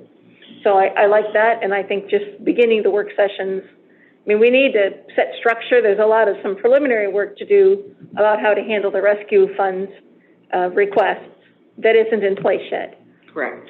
We were thinking, probably the first meetings in November. We would start, we need to organize and, do a little analysis on everything first. See exactly what we're, see your face. I would like to see us tackle the application sooner than that. I mean, we've gone out to the public, we've had discussion in the process, and I was an advocate of categories and prioritization. That did not occur, and so now we have these applications, and I think it's our responsibility to start to move through them. We're not gonna get to all 64 and 26 next week, but I think we should start sooner rather than later. So as to the question that's before us today, the board will continue to meet formally every Monday. Okay. I'm good with that. We're good with that, so that will be the constraints that will move around. And we'll then have work sessions regarding the rescue plan, both the staff request and the general request. Well, we can certainly start that discussion whenever you're ready about any organization. The clunky binders are at my request. These are the staff requests. Starbond? Right. I didn't look, what's in this binder? Those are the staff Binder requests. full of wonderful, all right, cool. It's a lot of paper, but that's what those are, the staff requests. So that there's something to see. Those were all submitted by the end of August. I don't have any, I think they're still kind of processing everything that was submitted through our portal. So the county application to our partners and our community partners. And I don't believe you're prepared to do any presentation about that at this time. Yes. One thing I would like to ask, though, would there be consideration for work sessions on the fourth Monday? Currently, we're doing the night meeting only. Would there be interest in work sessions on that day? Like in the afternoon before the meeting, is that what you're proposing? Yeah. I'm open, so Right. whatever my colleagues think's the best. I mean, you've got to. Okay. I wouldn't rule that out, but I'm not interested in starting at 1. If we can add on to, if we can continue to do what we're doing with some good quality step forward about the federal funding during this time is best. Okay. As compared to adding work sessions on an afternoon when there's an evening meeting. That's my personal preference. Okay, we'll start on that basis and see how, that will play out, will flow for us. So is the task force planning to reconvene now that you've got everything and our auditors clearly available? I'd like to see the task force That'd be a good start question that. for the board, for direction, so I'd like to have us Yes. set that direction Well, and that's- leadership.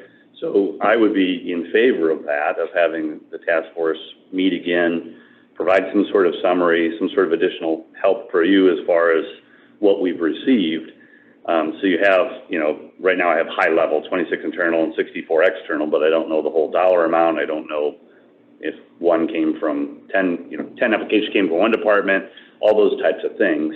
and then possibly even categorizing, although hopefully I'm not stepping on any toes, what are those external areas? We've done that in our previous, grant cycle, where we categorize them in economic development, social services, community stuff.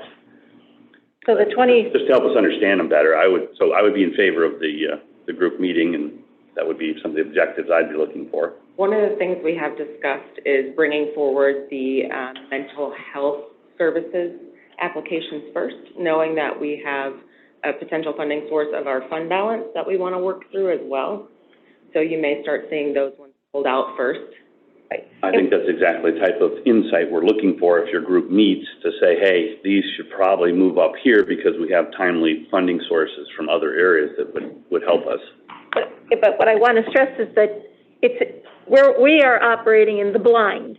Other people have seen and are beginning to look at applications that have been received, what came in that could possibly be a request for Fund 10.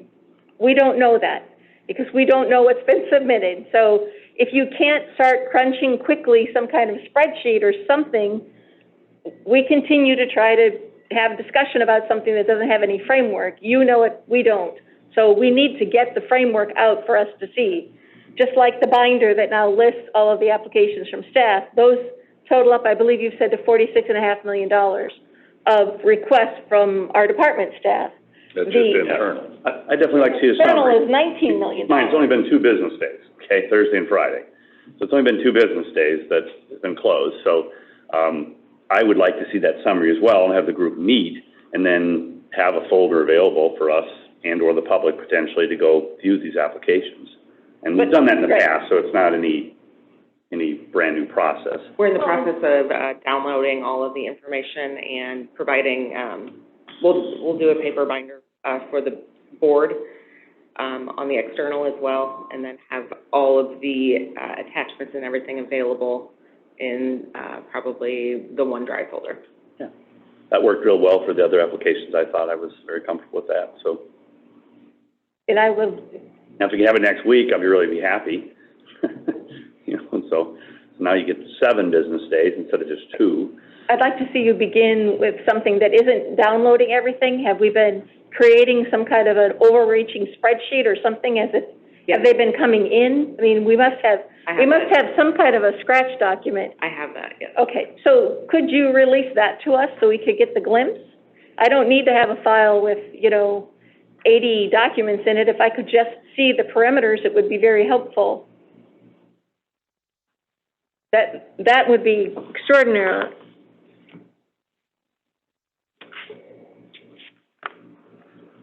And then, since it's on schedule, I would advocate that we certainly at every meeting, every Monday, have American Rescue Fund's summary, and then you potentially would have on the applications. But certainly a time where we can have on the agenda where we're going to talk about the process, the applications, because this is all new. It's not every day we get $20 million roughly from the federal government, and it will. Obviously quite a bit short. Maybe we can apply for more. There you go. I think the first one in, yeah. Well, and another number that's knowable is our budget shortfall. So that is a knowable, and I'm sure, I know, Stella, you've been calculating that, and that's a piece that I hope you can share next Monday. Next Monday is our evening meeting. Could we schedule something for next Monday that's a summary? Will we start to see things next Monday, or are we going to roll into October? I would say it would probably be the first meeting in October to have a work session. You need time to get it all lined up, so, yeah. All right. Get 5 more business days. You're up to 12 now. I would like to see any of the brain health requests immediately.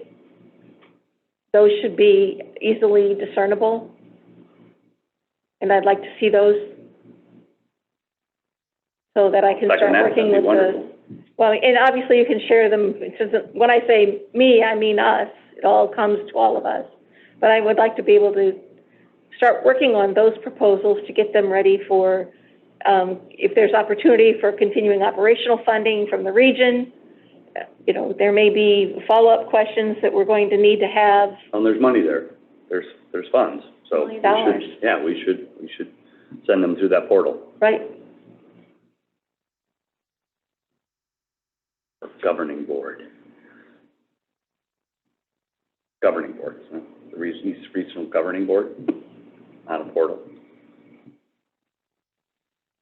Okay, so we will plan to start discussing the first meeting in October with a work session, and do weekly work sessions on our regular Monday meeting to keep discussing and keep the process moving. Right. And I just want to make sure that you understand my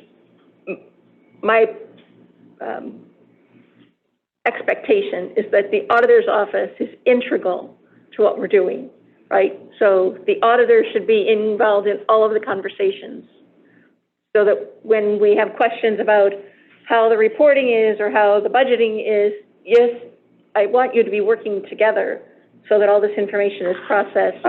I'm open to that, but is that what you want, Mr. Auditor? Yes, please. Okay, all right, you'd like to be involved, okay. I second that. I just want to make Right. sure that was your intent. There's also reporting back requirements, and who's in charge of that? There's Megan and there's Stella, and all of this has to be, you're making the report, Stella, to the federal government? What's that? Are you reporting to the Treasury? Yes. So far, yes.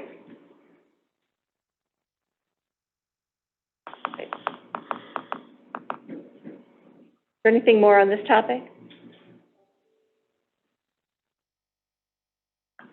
So we'll move on to our next work session, which is potential federal vaccination mandates. We want to get an update on that. Also, having opportunity to talk about mask utilization in county facilities. There was an update provided by Ed Raber, kind of at my request, just to kind of look around with our other Metro colleagues to see what's happening, and that was received as well. So, Dawn, are you walking us through the updates for the federal issues? Yes, I'd be happy to. So the thing about the federal vaccination requirements that we're anticipating is, at this point, there's probably more unknowns than knowns about it. I have said in several webinars, and a lot of questions, but not a lot of answers. So we're awaiting the guidance from for federal regulations. One thing that we believe for the state of Iowa is that the Iowa OSHA will be governing much of our regulations as an employer. We do believe Dubuque County will be an employer who is subject to those mandates. It is any employer of 100 employees or more. Through some of the webinars, they said it's not going to be about employees per location. It's going to be your total payroll, and that we do well exceed that. So we believe all county employees will be subject to that. I don't see Danny here. She was on her way. Sunnycrest will be under separate regulations that she can give an update on. Those regulations will be governed and will have could potentially have some effects on Medicare and Medicaid reimbursement that the county receives if we do not follow those. So she will be giving an update on that. So what we believe right now is that our employees will be subject to the vaccination requirement. If they choose not to receive vaccination, they would be subject to weekly testing, in which they would need to provide documentation to us for that they'd have a weekly negative COVID testing done. We don't know, there's no guidance on what type of testing they're going to require, who is responsible for the cost of those testing, the weekly testing, so that will all come down to us. We anticipate that they will allow for exemptions based on religious beliefs and any qualifying medical condition too. And so my staff and I are preparing documents so that we have those available for employees who choose to pursue an exemption under those two cases. And also we have been testing our Tyler system to be able to track both the vaccination cards and the weekly testing. So we've been running through that so that we are up and running when we believe that we are subject to these guidelines. think that's about it right now. One thing that I would recommend and I would bring forward is once we have some more guidance that we would put a county policy in place. Like I said, because some employees are going to be subject under the Iowa OSHA and others are going to be subject, I believe it's Department of Human Services, what Sunnycrest will be. So I think it's going to be beneficial to have a policy in place. And again, what the federal government, their requirements are just going to be minimally what we have to do. If you as a board would like to expand upon those, you can do so. I know Polk County has already put a policy in place where they are expanding some leave for employees who are vaccinated. I mean, those are the things that would be up to consideration, but we don't know if those would be federal requirements or not at this point. I'm sorry, Dawn, Polk County has started to do what? They have a policy in place. They adopted a policy for this, preparing. They're actually requiring, they're moving forward with their own policy before the federal guidelines come out. They approved that on the 14th. One thing about their policy is they're requiring that proof of vaccination by the end of this month for their employees. We think the federal government is going to give us a little bit more time to put that together. And then also, we need to know how much time we're going to give employees who have chosen not to get vaccinated but may want to pursue that. And if they need to test while they're going through that. Polk County is the only city and county in my HR group that there's about 100 of us that has put a policy in place so far. Okay. The religious exemption's interesting because I don't think any religion actually says you shouldn't get vaccinated. So, you know, that's, if you're talking to one of the health centers, those decisions of whether or not someone qualifies for an exemption are not being made on site. It's not being made by their own HR department. I don't know who would be making that decision for us, who qualifies and who doesn't qualify. I'm not intending to, I don't want to know, that's not my job, and it's not my business, but we should have a way for folks to be able to submit an exemption request and have it be reviewed by someone, other than just simply, oh, thanks, check, it's done, correct? I would agree with you. The policy, I did review Polk County's policy. The religious beliefs exemption does not require any documentation from any type of a religious leader. The medical one does request certification from a physician, a treating physician, that will accompany that application. So again, I'm hoping the federal government will give us a little bit more guidance on that. I know there are already companies popping up to help track that. I think we can do that within our own system very well with our own employees here in Human Resources. We have an email set up and ready to start tracking those, both the weekly test and the vaccination. I'm guessing we'll have time because the way it's sounding, it's gonna be tied up in the courts for quite a while before there's any actual mandates come down from the federal government. Yeah, and I don't know, from OSHA, that's a different, you know, that's a different organization. I don't know if that will be tied up in court the way other things might be. True, but I guess it should be up to Joe for his department, the way I look at it. If Joe wants everybody vaccinated or to wear masks, whatever, that should be his call. It's his department. He's an elected official, just like we are. Right. I don't think it's our place to be mandating what everybody has to do in their own departments, I guess. So we have to comply with OSHA or we're going to get federally fined. So that's the first thing I would say is we have to do what we have to do, right? So I park that as we got the same mandate as an employer that everybody else has.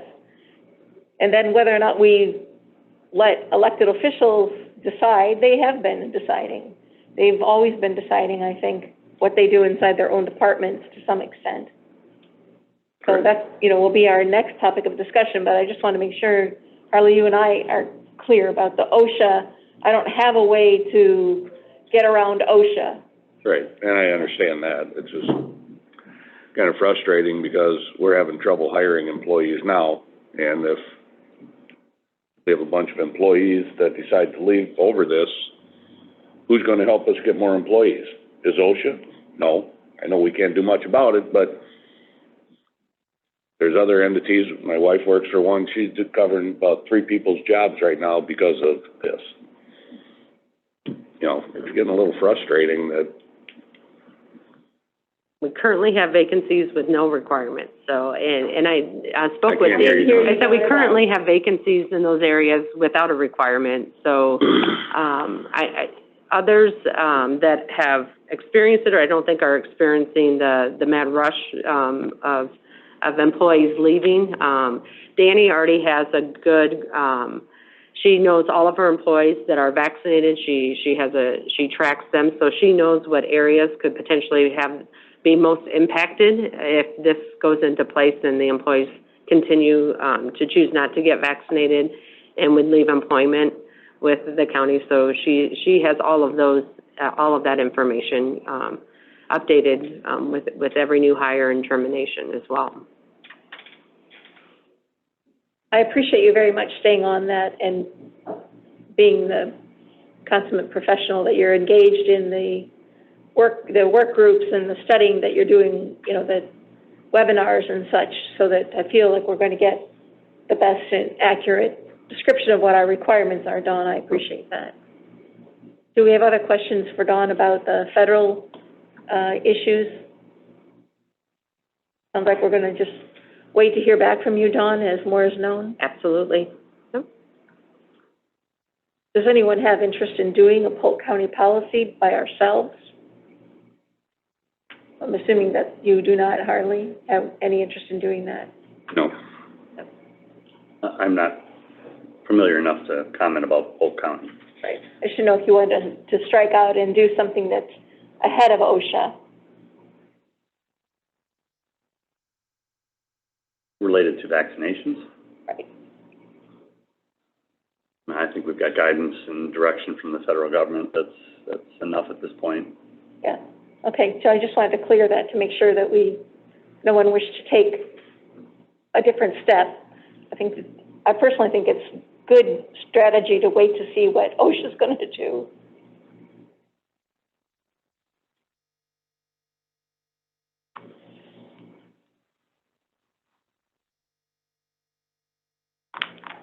The next topic then is about the mask requirements inside the county facilities, maybe a reminder of where we are, and what the health board has recommended, and kind of give us a summary of kind of the lay of the land, so to speak. Yep, so the last decision by the board was in May, and that was with the increase in vaccinations. What we have posted to the public and communicated to the public, for members of the public, if you're coming into a county facility and you are vaccinated, you may remove a face covering.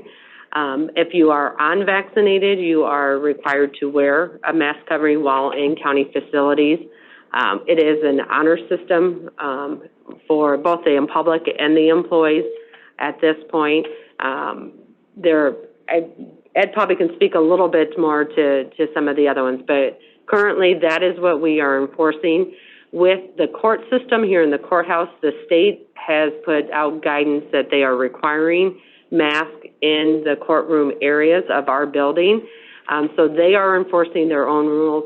We've been told, CJ updated us that there are some judges who are allowing the removal of face masks while they are holding court in that room. That is at the state level. Our security team downstairs is well aware and updated of those requirements and enforcing those as they need to. So that is the current state of our mask requirements in county facilities. Do we have unvaccinated employees who are wearing masks at all times?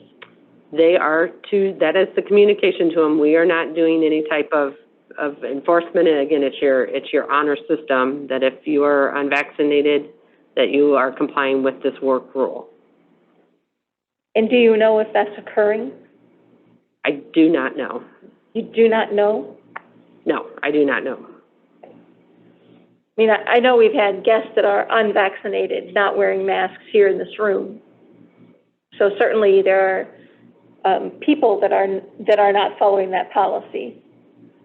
I mean, that's the problem. It's very difficult to enforce. If you even wanted enforcement, it's very difficult to enforce. Without knowing the vaccination state of all employees in the public, it is the honor system at this point. Moving forward, we may have that information readily available to us for more enforcement if we would like to, and that would coincide with the vaccination requirement. But at this time, we're not requiring employees to provide any documentation of vaccination. Have the department heads given you any feedback on this? We did talk about it last week, giving them an update on that. There were, our auditor confirmed that he is going and requiring it within his department. There were some who were not overly supportive of it. There was only 2, I think, that made a comment. Sometimes silence speaks volumes in that with that group as well.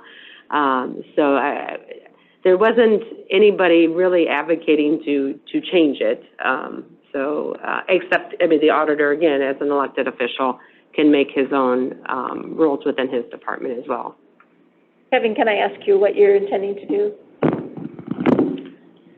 First day back, I'm intending to sit down with our leadership staff in the auditor's office to come up with a reasonable structure for requiring masks in our office and how we can make that as comfortable for everybody, including the public, as possible. Ed sent out an awesome email that showed 5 or 6 counties, and all of those counties had reinstituted mandates for masks in their county facilities in August, and in many cases in early August. Given that we've had breakthrough infections in this building, I think we're a little bit behind the 8 ball. We always like to sit around and say, what are the other counties doing? Let's see what everybody else is doing. What are our peers doing? Well, it's clear what our peers are doing. So it is the intention of our office to have a mask mandate in place to some degree before the middle of this week.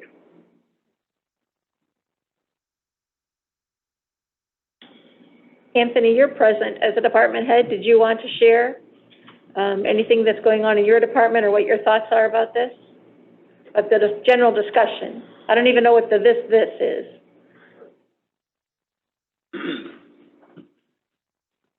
I guess for our department, we're a little more fortunate to be spread out, you know. Maintenance employees, we've talked about going back to more of a pod system like we did last winter, and then spread them out to different shed locations and reducing down to, 5 or 6 people in a pod instead of 10, 15 people together, and then risk, getting multiple people infected. Especially with the winter storm rule, we're probably going to go to that anyways because we can't afford to lose 5 people or 10 people. So so we're probably transitioning to that. Right now we're just giving the freedom to people to wear masks if they want to. In the office, we're pretty well spread out for the most part. The vaccine mandate will be an interesting issue because I've got a few employees that don't want to take the vaccine. So I've got to kind of weigh that. That's something where if they refuse to get the vaccine, do I just work them from home? And have them respond from home? Is that even allowed? Or will they still be required to take the COVID test and show a negative result if they're working from home? And that's a question I have, I guess. Beyond that, that's pretty much where we're at, I guess. Thank you. Sheriff Kennedy, do you want to share as an elected official?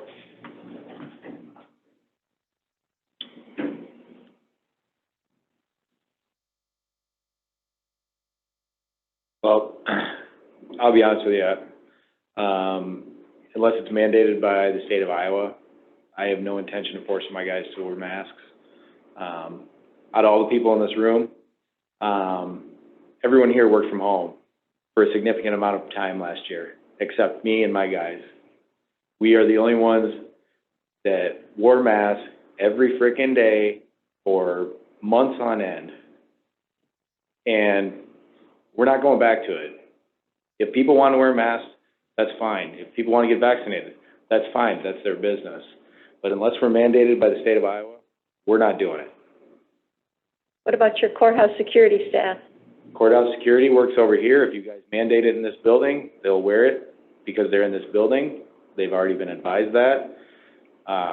If my people are over here for court or whatever business they have, they'll wear them while they're here, but we're not wearing them every day.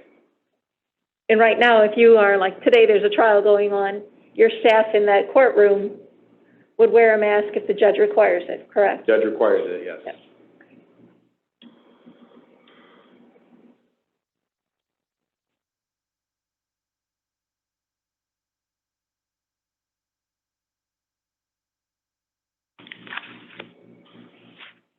And what, do you know, Dawn, right now, if any of our elected officials' offices require in our building that people wear a mask?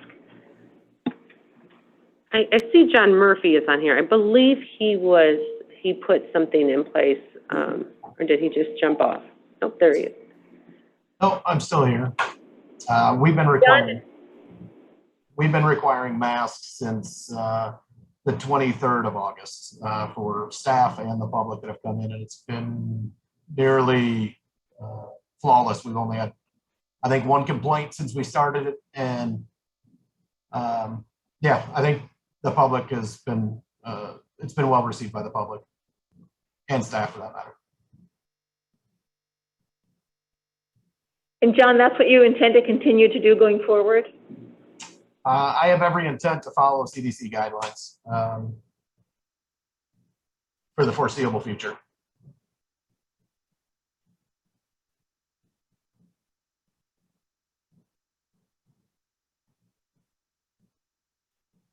Do we have any other department heads with us who'd like to comment or share?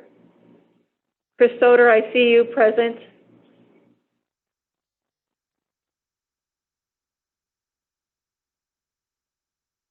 Tammy Henry is here. They may not be engaged with us, I understand. So, and this is Tammy.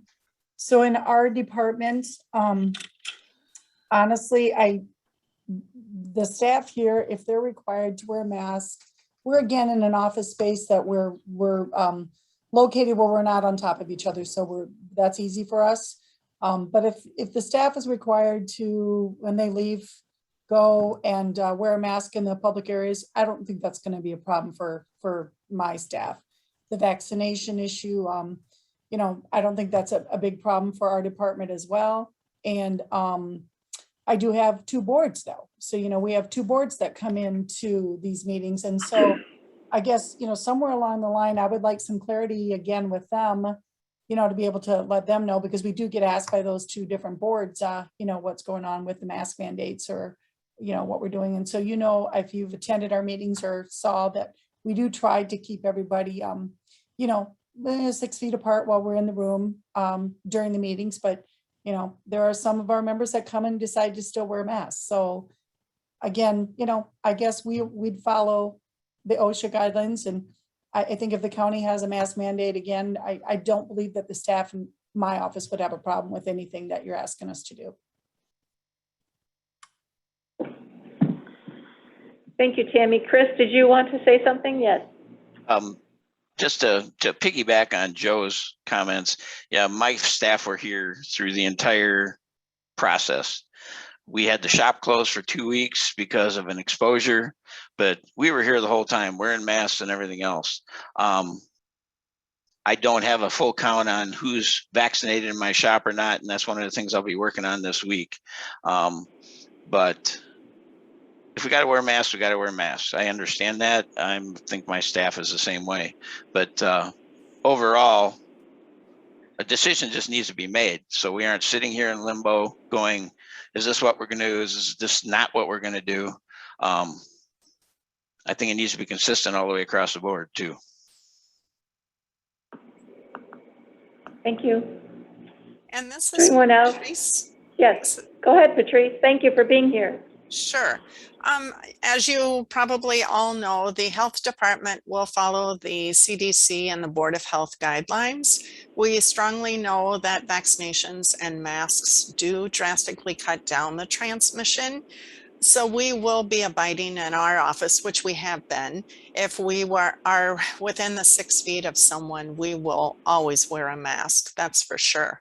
But, you know, again, I know that Dawn had said those that are not vaccinated, it's all on an honor system to be wearing a mask. I guess I would just like to say for those that aren't vaccinated, please follow the honor system and do wear a mask. Thank you. Thanks, Patrice.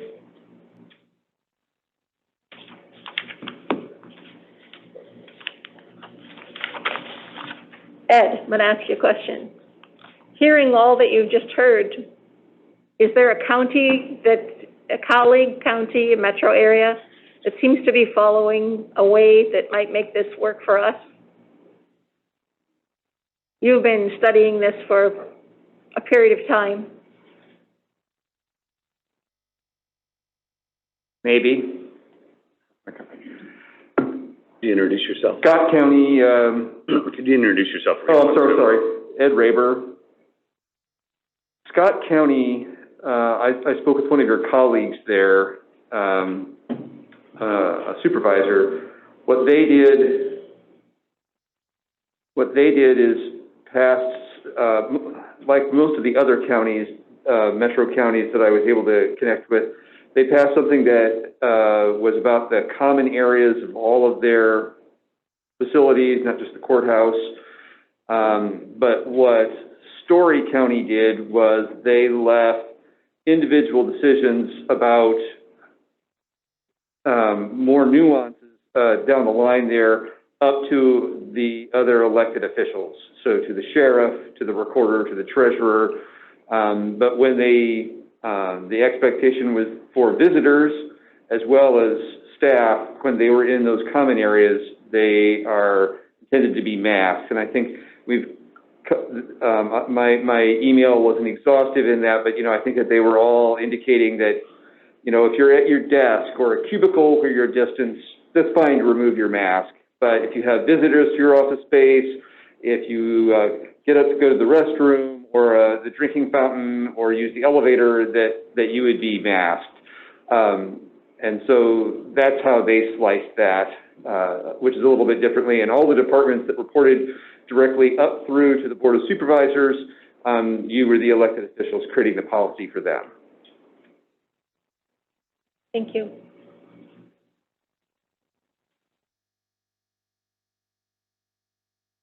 John, do you have a recommendation for us?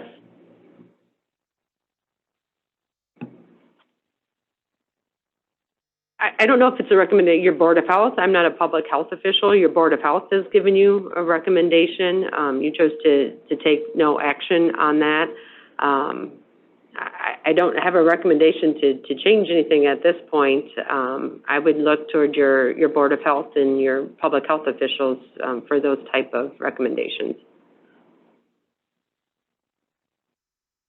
And their recommendation is that the mask be worn at all times.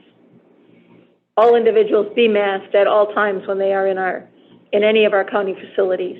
That is correct. That is what they presented to you a few weeks ago.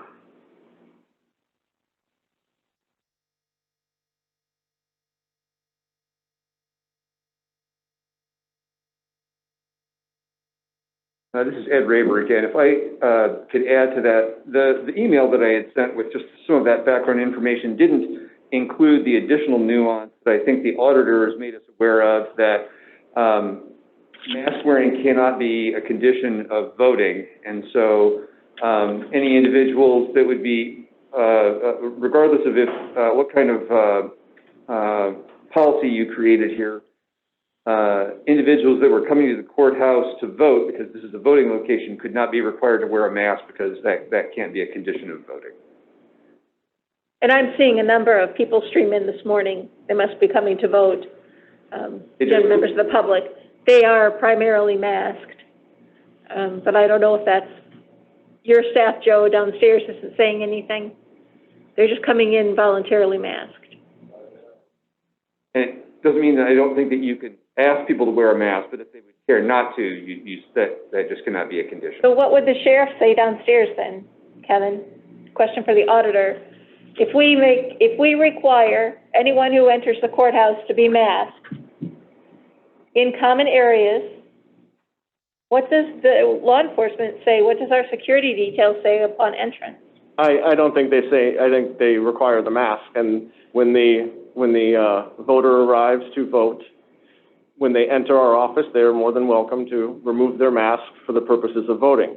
We are going to have signs that strongly encourage masks. We can put up a sign that says, we have been 0 days since our last COVID infection, you know, and actually we're 2 days, not 0, but, you know, we're running this primary out of this location here. The annex will not be open. We have a very experienced and fantastic staff that we need to keep safe, as well as the people who are walking into our office to vote. So while we will strongly encourage and hang masks from the ceiling and give them every opportunity to put a mask on if they would like to, we cannot mandate it if they are there for the purposes of voting. Any other business within our office, though, we can mandate it and require it. So are you saying the annex will not be open? Not for this primary. Not for the primary of October 5th? So Correct. Every citizen from the city of Dubuque Who wishes to vote prior to Election Day or has any business requiring anything election-related will come up to this fourth floor office. That's correct.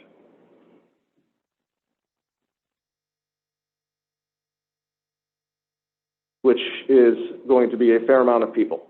Right. I would expect it to be a fair amount of people. We're at 10:20 for our next item, but I'm not sure what you're trying to accomplish here. So just letting you know it's 10:20. Thank you. Is there anyone who wishes, my colleagues, do you wish to consider a policy that requires everyone who enters the courthouse to be masked in common areas? I'm not interested in it. Supervisor Wickham? At this point, no. There's no change.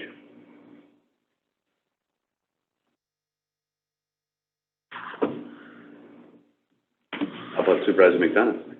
I would desire to make a change. I would desire to make a change that individuals who come to the courthouse should be masked in common areas, both our employees and the citizens.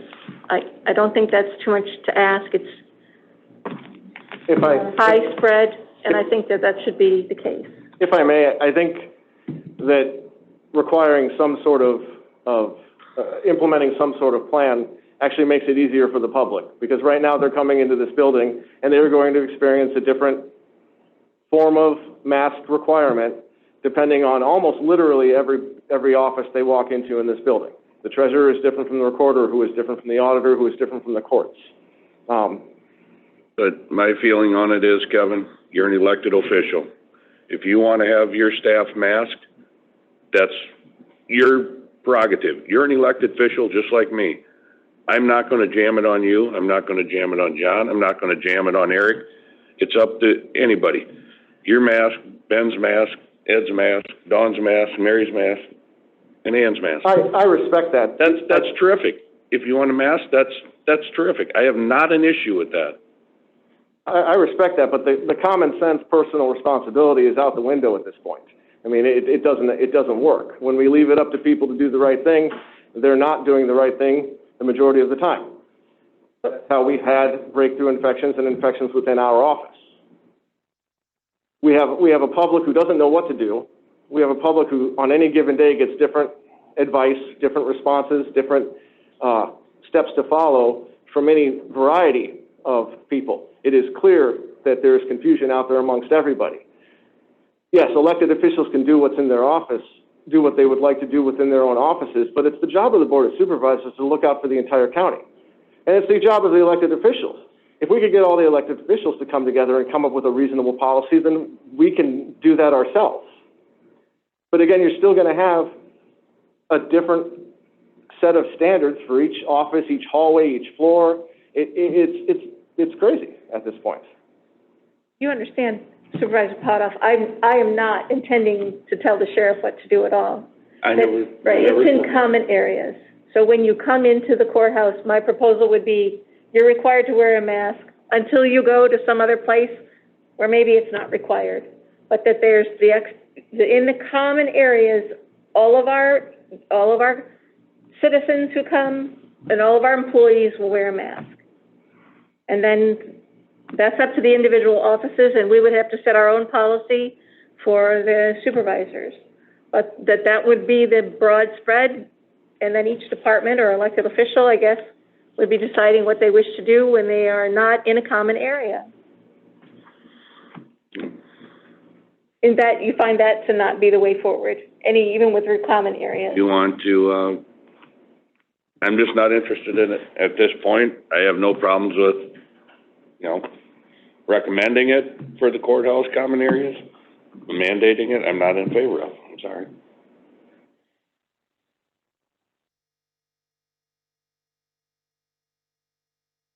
Anything further?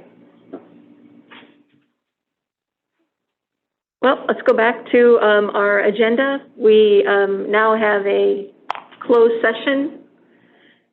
So we will ask individuals to please leave the boardroom. Make a motion to recess for 3 minutes, I was told. I will second. Motion is second to recess until 3 minutes. All in favor, say aye. Aye. Aye. Motion carries.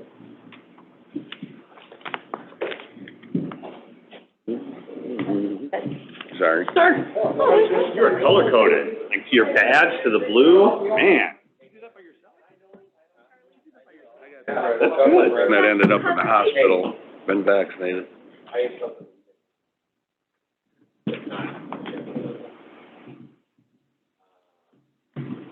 We're still on Zoom at this moment. Oh, we got green light. Still on Zoom, so. We can talk about it. Yeah, I don't know the status.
What's that? Your mic wasn't on. Okay, at this time, the Board of Supervisors will enter into a closed session pursuant to Iowa Code Section 20.17 Sub 3 for the purpose of discussing strategy for upcoming labor negotiations with the county's organized employees.